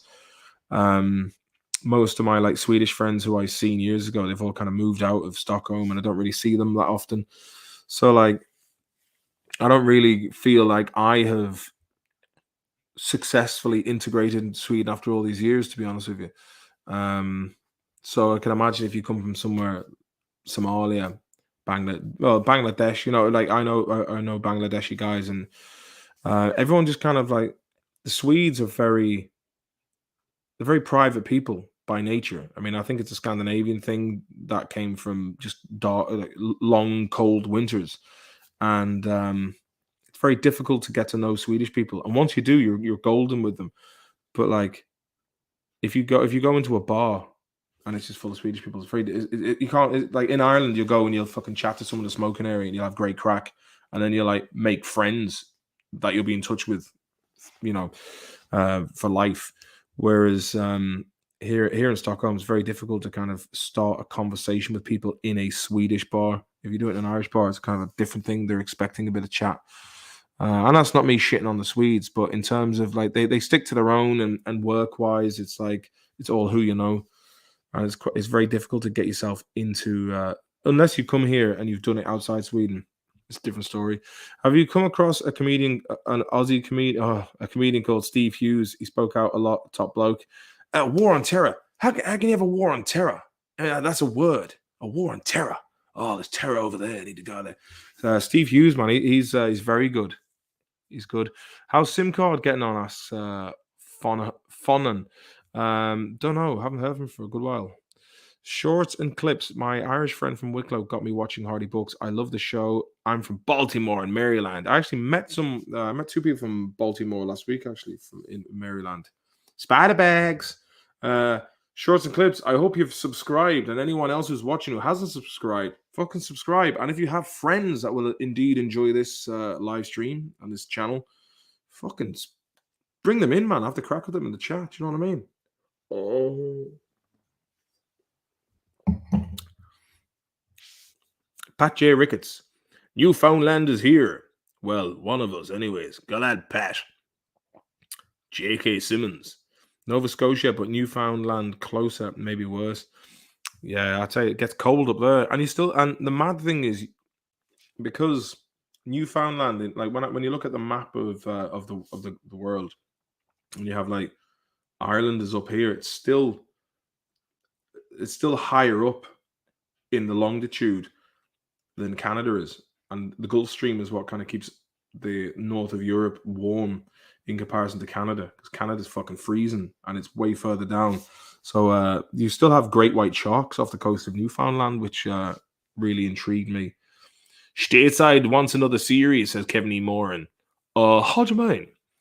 Sad to hear the Viper's not in touch with you guys. I think he's suffering a bit though. There's times in his streams where it seems he wants to let rip on what's going on in the world, but he fucking does know, man. He's a very intelligent, astute, observant person, and it's a fucking sin that he hasn't just said, look, like for me, like it's probably for me and the Viper, right? It'd be like fucking being in Wham, and I was the other lad in Wham, and now he's just gone off and done the whole fucking George Michael solo project. Do you know what I mean? It's like fair play. He's gone off. He's done it. He's made a nice few fucking quid for himself. He's got all these subscribers. He's got notoriety. But like at the end of the day, man, like as much as he had my back, I had his fucking back through thick and thin. And it's a bit fucking. It was like, I'll be honest with you, it was fucking that like having a person who I would trust my life in his comedy hands, years of fucking hanging out and doing stuff, and then just gone. It's a bit weird, man. I wouldn't do that. I don't know what I did, what any of us did, but he's just done his own thing, and I think it's robbing the whatever about the personal life as a partnership, like fucking Graham Linehan and Arthur Matthews and Father Ted, or like Charlie Brooker and Chris Morris in Brassai. The world is missing out on fucking top quality comedy, and if he came back into the fold, then everyone else would then do the Hardy Bucks, but until he comes back, there's not going to be any Hardy Bucks, and that's just like it's like fucking when Robbie Williams left. Take that, you know what I mean? It's that kind of level of where every piece, like it's like if Owen left and he wouldn't come back, it wouldn't happen, or if I didn't go back, it wouldn't happen. But the rest of us want to do it, and he's the only one who doesn't. He's finished with it. So as far as any Series 5 at the moment, it's not going to happen because he's not going to come back and do it, and it's and I there's no point in I don't go onto a stream asking him about it because he gets pissed off of that. He's like, "Oh, don't be talking about it." So I'm not talking out of. I'm not talking shop, but like when people ask, that's the fucking truth of the matter, and he knows exactly what's going on in the world. And for him not to be fucking working alongside myself, I'm not. He's very, as you can see from the stream, he's the tech bod. He had a computer when he was a kid. I didn't. I was like fucking 24 when I had it, and I was always ringing him up, going, "How do you do this?" And he's like, "RTFM. Read the fucking manual." And yeah, he's a tech savvy genius, and he's a funny fucker as well, and he's very good with keeping in touch with what's current and what gets eyeballs on it. He knows how to. Whereas for me, I just fucking run in like a bull in the china shop, and I'm inconsistent. But like at the end of the day, man, I've a lot of shit going on. I'm making a living and living, and I have 2 kids and I'm divorced. It's like I'm not complaining. I'm happy with my lot, and it is what it is. But I sometimes think like if he fucking came back and just got together, because it's not about me, it's not about him, it's about the content that we will put out that could really put a dent in how fucking stupid and illogical things are these days in the world. And whenever he'd pitch something to me or I pitch something to him, it'd be like, why not? Fucking let's just go balls out as we did. So when your wingman has gone like that, man, it was like breaking up with your first girlfriend. You know what I mean? It was that kind of vibe, but on a creative environment. He loses audience in an instant. Yeah, but you see, the thing is, a lot of his audience are fucking. They're. I remember like I wrote some off fucking beat joke, and I had a whole load of soft cocks coming on to me going, I watched the Viper. I'm not watching your parts in the Hardy Bucks anymore. I'm like, I don't give a fuck, man. Fuck yourself. But there seems to be a lot of look, I don't know. I don't watch his streams, to be honest with you. But like, do you know what? If you believe that you're being real and you're speaking from the heart, and you lose a couple of fucking followers, you'll gain some other followers that are looking for someone that says it how it is. If that makes any sense, put your comments in the comment section and hit the thumbs up. Nice. Occam's Brute, I haven't seen you for a long time, pal. How are things? Nice to see you streaming again, Mert. Been chilling in the lab and listening to the crack. Fucking you lie down there, Occam's Brute, and you fucking have a nice chill out session. Yes. Can you tell Mark Conlon to get a job, please, Mark? Do what you want, man. Get the dole. Get some passive income online. Do what you want. Jobs, man. Pin your man down. Fucking flip some fucking second-hand shit. Make it nice. Sell it on a done deal. Pajme Hash, thoughts on the band Tool? Excellent question again. Recently, they played in Stockholm, and it's funny because there's friends of mine that I know from Swinford and County Mayo, and then there's friends of mine from Sweden, and they're very similar, but they've never met. But they all went on the plane to see Tool play at Switzerland 3 years ago, I think it was. And then Tool played in Stockholm, and I heard that Maynard was like, no phones at the concert, man. And then everyone was like sitting down for the gig. And to me, I thought that was a bit pretentious. And I enjoy the odd Tool song, but I've been put off by Tool fans because when you talk to Tool fans about Tool, they seem to think there's something in the music that you can't possibly grasp unless you've like bought all the merchandise, sat there and had existential freakouts in the dark. I knew one lad who said, Merton, I was listening to Lateralis by Tool the other night with the lights off. Just started crying, man. So, my answer to Tool, great musicians, sometimes working off time signatures based on the Fibonacci sequence. Danny Carey, if I'm not mistaken, is the guitarist. Good stuff, good sound. No Quarter, Led Zeppelin cover, The Grudge, Jimmy, great tunes. Stinkfished. But like, they're a bit fucking out there, man. Do you know what I mean? And it's just the elitism and the cult-like nature of the fans that I find a bit fucking weird, man. That's what put me off getting into Tool. So that's my great musicians. Joe Rogan, Tool, man. Like Maynard's got a vineyard. We went sauntering together. Word. It's a very interesting experience to share, Man, regarding Sweden. Thanks, Sean. Dr. David, if you want to never sleep again, check out Begotten.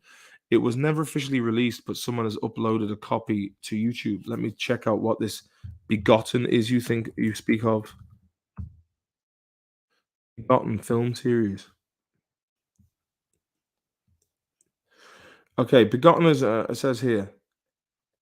Begotten is a 1989 American film written, produced, edited by Edmund Elias Mehrhage. It stars Brian Salzberg, Donna Dempsey, Stephen Charles, blah, blah, blah. Get to it.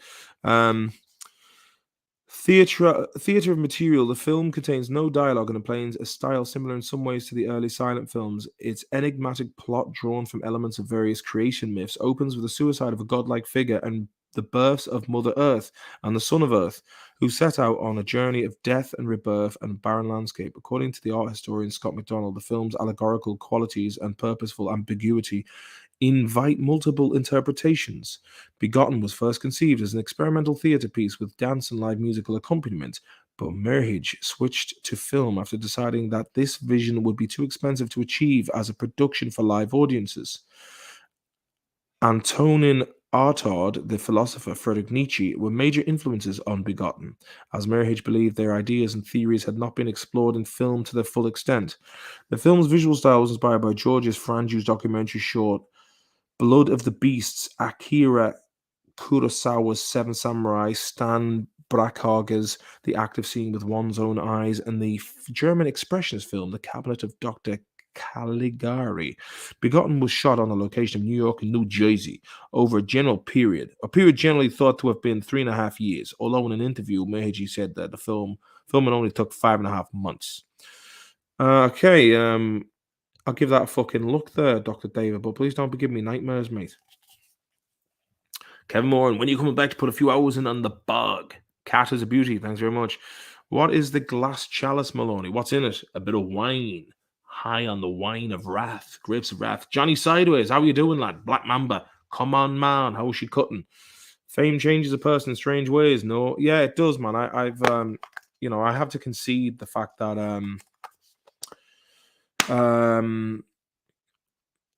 it changed me. Apparently, I've heard that I was a bit of a fucking narcissist there for a while. And for people who aren't in the business, you're basically, your product is you. The service that you're offering is your talents. And ultimately, your talents are based on how much money you can make people in the business. And that's basically, it's a very fickle, vapid world of when you're up, everyone wants to know you. When you're in the shit, where is everyone? Don't know. And the cliches are true, when you're up there the whole time. And for different reasons, you don't know who the fuck is who, man. You got people fucking kissing your ass, telling you great, and you kind of, there's always when you go into it before that, I always had in the back of my mind, okay, who's in it for the long haul? Who are the fucking fake hangers on? That's got to be a big personal loss for you to shove off like that. Yeah, considering everything that we went through as kids and growing up in our early 20s, and then just to drop me like a fucking hot shite after being the best man at the wedding as well. Yeah, imagine if I'd fucking did that. Martin, I hadn't talked to my nephew in over 10 years, and it was you lot that brought us together. Thank you, Art. Thank you. Mate, I'm fucking glad to hear that. Ad blocker, fair play to you. and I'm well up with the credence of the ad blocker ABP. What is it, the ad blocker Pro? I have it as the oh yeah, ABP ad blocker Pro, and there's another one called uBlock Origin. Does anyone know how to get rid of these fucking annoying pop-ups of like manage my cookies? Because I don't want to press yes all the time. I want to just like no, I don't want you to fucking know me data. I mean, I'm a bit boomer tech, so I don't have any VPN, but I'm like, I don't want to pay fucking 20 quid a month for VPN. I can buy snooze. Sorry. That's true. Tool fans are very pretentious, says Paj Mahaj. Tool tickets are gross these days, Pat J. Rickett says. Sea Rock Lobster, love how I drop in and we are balls deep in the rabbit hole. My cup of tea has to be done. Lobby Lobster. Terry Hesticles, what's your choice for shot and a beer? I'd say a Jägermeister for a shot because it's manageable. And when it comes to beer, at the moment, I quite fancy Guinness. I was on cider for 3 years, and I kind of got a bit sick of it. When I was back in Ireland, I was getting heartburn. I was like, oh, and then I kind of mix it up now. But I used to be a madman for the IPA. Maybe I'm probably going to get back into the IPA. But if I was back in Ireland, I would probably go for a Jägermeister and a Smithwick's Blonde or a Hop House 13. If I was in the pub, that is. Jesus, I usually get an intro. I'm in Johnny Sideways. Missy, if you can take criticism, you are not a narcissist. That's a good point. I mean, let's face it, criticism is a pretty fucking tough one to take. But you know, there's a lot. If you listen to the criticism and be like, okay, maybe the criticism is constructive, and also there's people who just criticize you because they're jealous cunts. It's you gotta decipher it. Thoughts on Jimmy Dore? I like Jimmy Dore. I listen to him regularly enough. He's fucking flying it. He likes a couple of smokes at the jig jag. He's covering the World Economic Forum topics. He's talking about the fucking vaccine injuries. He's talking about the situation in Ukraine, and he comes at it from a neutral standpoint, which is how it should be. Jimmy Dore, good lad, half Polish, half Irish, raised in Sean's fucking city of Chicago. And yeah, very jaunty, Dr. David, exactly. Has Adam Levine texted? What's the deal with Adam Levine? I wrote about him on the Twit box today saying what's the big deal about him, man? He's mediocre as fuck. And like, I remember hearing a story about, I don't know if it was like Suicide Squad or something. It was Johnny Depp in that, but I remember hearing Johnny Depp was on like set of Suicides. Oh no, was it Jared Leto or Johnny Depp? But like, someone was a mad bastard. They had a whoopee cushion, and one lad was pretending to go down the stairs. And maybe when you're in the public eye that so much, you become so fucking self-criticizing that you don't even know who you are anymore. So you have like this meta of how you perceive yourself. So you're never on. Like, if you're fucking huge, like you're, I don't know, like Tom Cruise or David Beckham or someone like this. You're in the public eye, and these lads probably have it managed, because they're so big they can kind of get away with it. But if you're like mid-level, but like in your regular in the world of TV and film, there'd be so much fucking self awareness that you're like, oh, I'm being ironic. Am I being ironic? Is this me? And you just like a lot of people who just don't know who the fuck they are.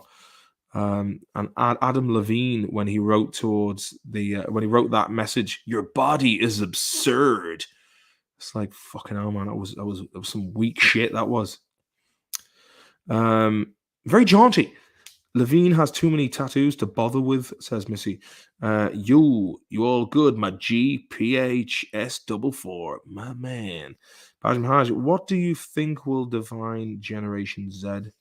Well, there's a lot of fucking daft Egypts with septum rings talking about nonsense like neurodivergent and pronouns, and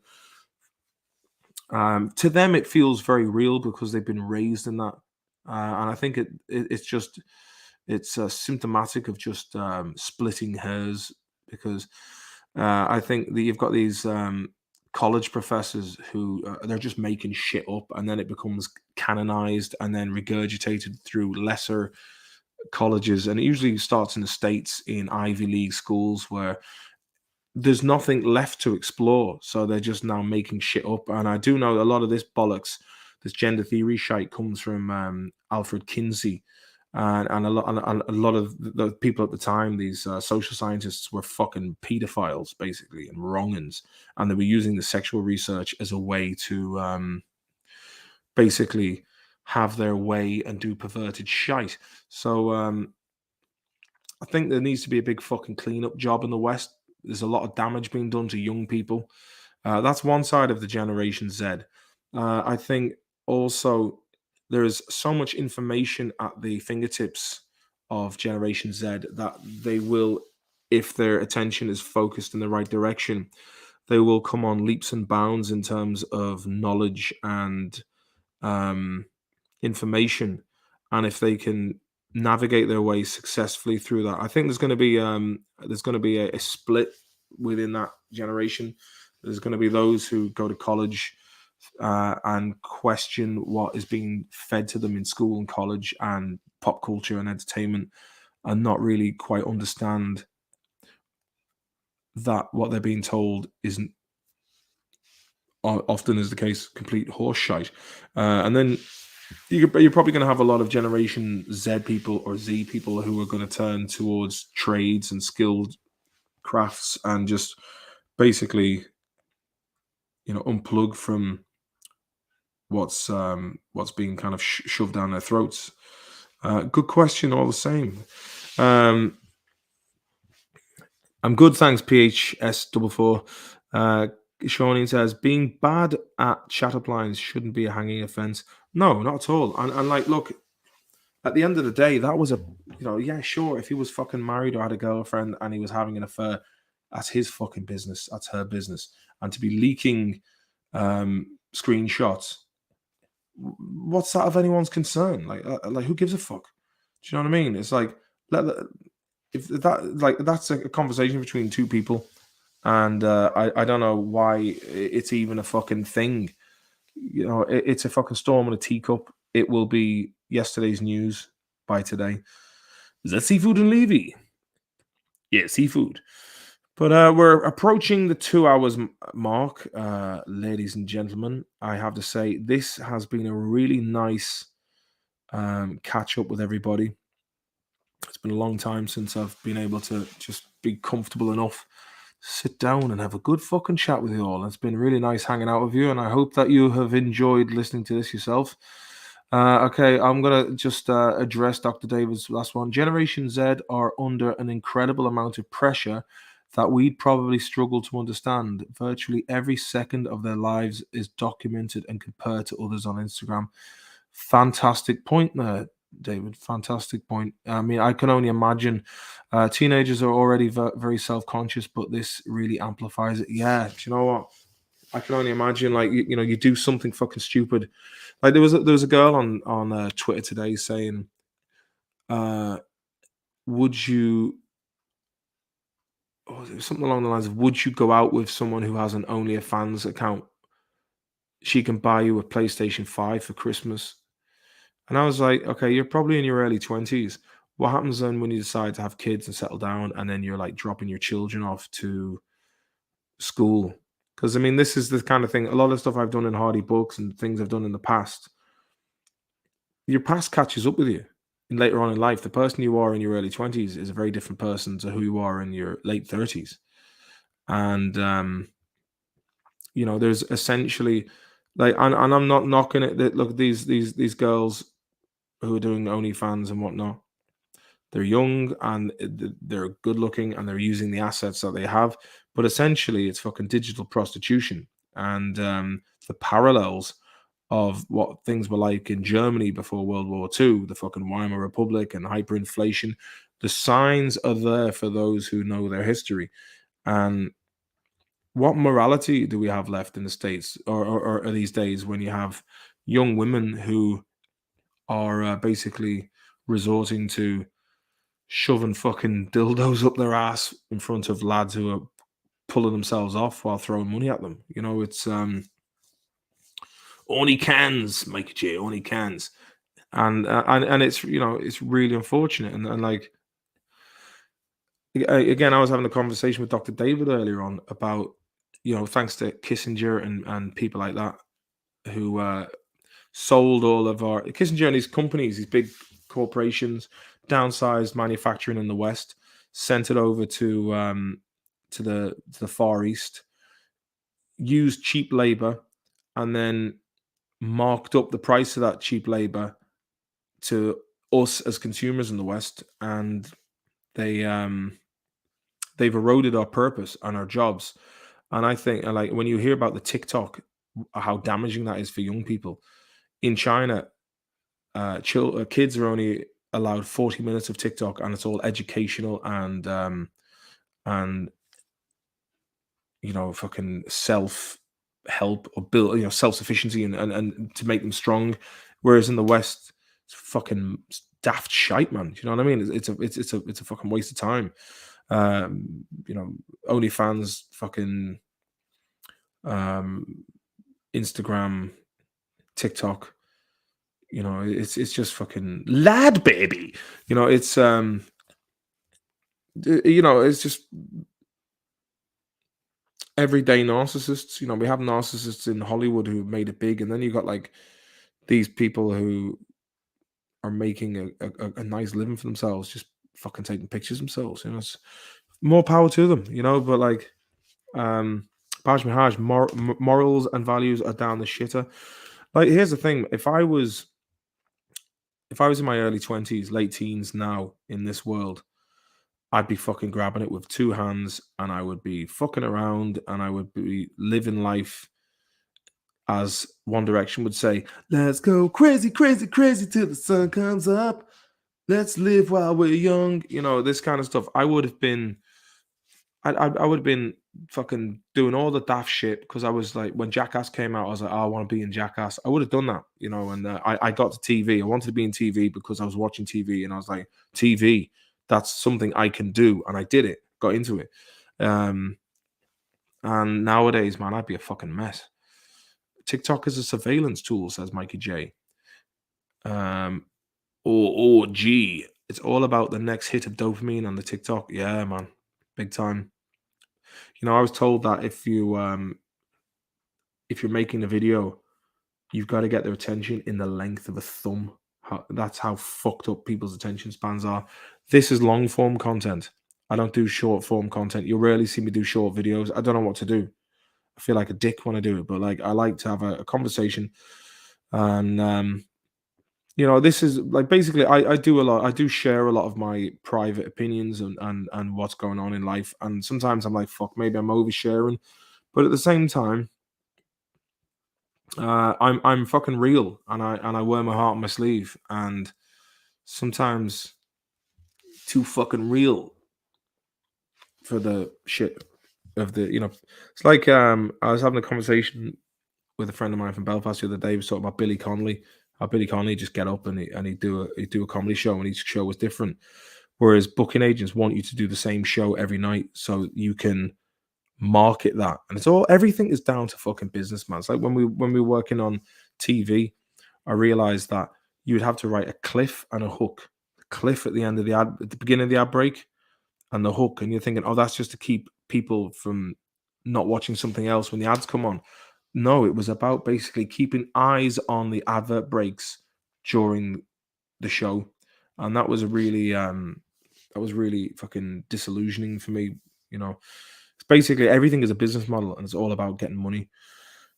Dr. Davis says, let me see. I think the issue that some people find is generally preferable to have an OnlyFans account than an alternative. Either way, they're exploited, I guess, says a lot about the alternative.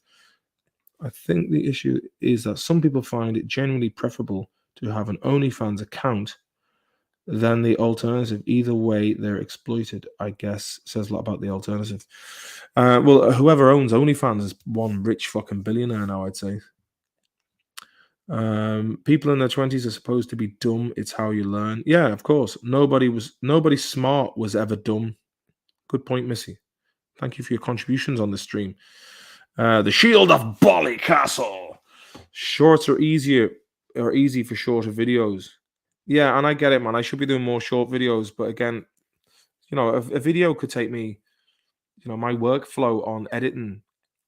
Maybe I could knock something up on the phone using the iMovie on the phone, and I could do something in about 2 or 3 hours. But that's 2 or 3 hours out of the day that I've got to fucking consciously think of the premise, write out a script or an idea, then edit it, put funny shit in it, and then when I put it up on YouTube, maybe there's like fucking 600 views, and it's like it's a bit fucking disheartening. There's other things that are more pressing and that take priority. And that's just the way it is. If I had, if I was in a position where I had more time and money, then I would commit more time to it. But unfortunately, that's the way it is at the moment. Shady Ganley, formerly Aquarius, and your realness is why we tune in. Thank you, Shady, me all skin. Pierce Golding, I'm in my final year of college. Any tips? Don't fuck it up. Just enjoy it, man. You're obviously in your early 20s. Just enjoy it. You're at a great time in life where you're still able to make mistakes, and just enjoy it. Because I tell you one thing, time flies, and before you know it, you'll be. I'm fucking hitting 40 in February. I still feel like I'm in my early 20s. It's only when I look in the mirror and I'm like, geez, a couple of grey hairs, receding hairline, fucking hell, a couple more wrinkles, and you can't, as Bobby Marley would say, you can't stop the time. And you do your time on this earth and you clock out, and hopefully at the end of it, you've done a good job. OnlyFans is shite. Shield of Ballycastle, fair play. I've never actually looked at OnlyFans. I've only ever seen one porno, which was plenty. Good on you, Missy. I've fucking seen plenty of them. But that's one thing I gave up a couple of years ago, man, is watching that shite and pulling the fucking plank. But I suppose it's easy for me to say that in my late 30s after many moons of hard loving. Oh yeah, and another thing, the Mind Suite. It's the if you're on the Hardy Books podcast, it's do you know what I'm gonna do? I'm gonna maybe put it in the link in this video. But the Mind Suite, myself and Dr. David there for doing the podcast, and it's very well done and it's very well put together. And the next character is going to be a narcissistic Michelin star chef. So check that out. It's good stuff. It's good stuff. Haha, dang, you're still a kid at 40. When I think of 40-year-olds as a kid, I'm like, fuck that, we're old as fuck, man. Stephen Grant just jumped back into the stream and had to go back and find your response to the Viper question. Thanks for clearing up your position on that. Still sad, but hopefully things will swing around. Yeah, you know what? Maybe one day he might be like disillusioned by making sweet coin and having legions of fans, and he might want to come back and do something. You were all great together. It was a dynamic that was hard to replicate. Yeah, he was always kind of doing his own thing, and himself and the other lads were always like the core group. And that was kind of the way he liked it. But it's like the ingredients of making a cake, and he was like the bacon powder. Without him, the fucking thing is flat. I could be like the fucking sugar to sweeten the deal. Owen Colgan's like the cream. Boo is like the flour. French toast is like the eggs. And salmon is the cherry on top. Stateside, he's the sprinkles. And fucking SIM card, he's the little fucking round foil thing you put the cake onto. But it was all lovely ingredients that came together. Mike, the director and co-writer as well. But anyway, 2 hours and 8 minutes. If you've gone to the end of this video afterwards, for fucking play it if you're listening. I hope you're enjoying it. And if you want to fucking tip the bearded dragon, PayPal /Maloney's Digest, or I think you might be able to tip. I don't know. I was trying to get a membership thing here as well, but I fucking couldn't figure it out, man. It was too boring and bureaucratic for me. But I will leave you. I love you and leave you. And if you haven't heard the Hardy book yet and you're a fan of the Hardy books, there's a playlist on my channel that covers a lot of, and I will be covering things that you've seen in the show and other things. And look, man, it's free fucking laughs. You can have this. You can have this. Thanks very much. Lovely to chat with you all. Have a lovely weekend, and look after yourselves, and sit back, have a couple of fucking cold ones, and a toot of the sacred jig jag for yourselves. Good luck and good bless to you all. Shucky your alarm, O'Carras.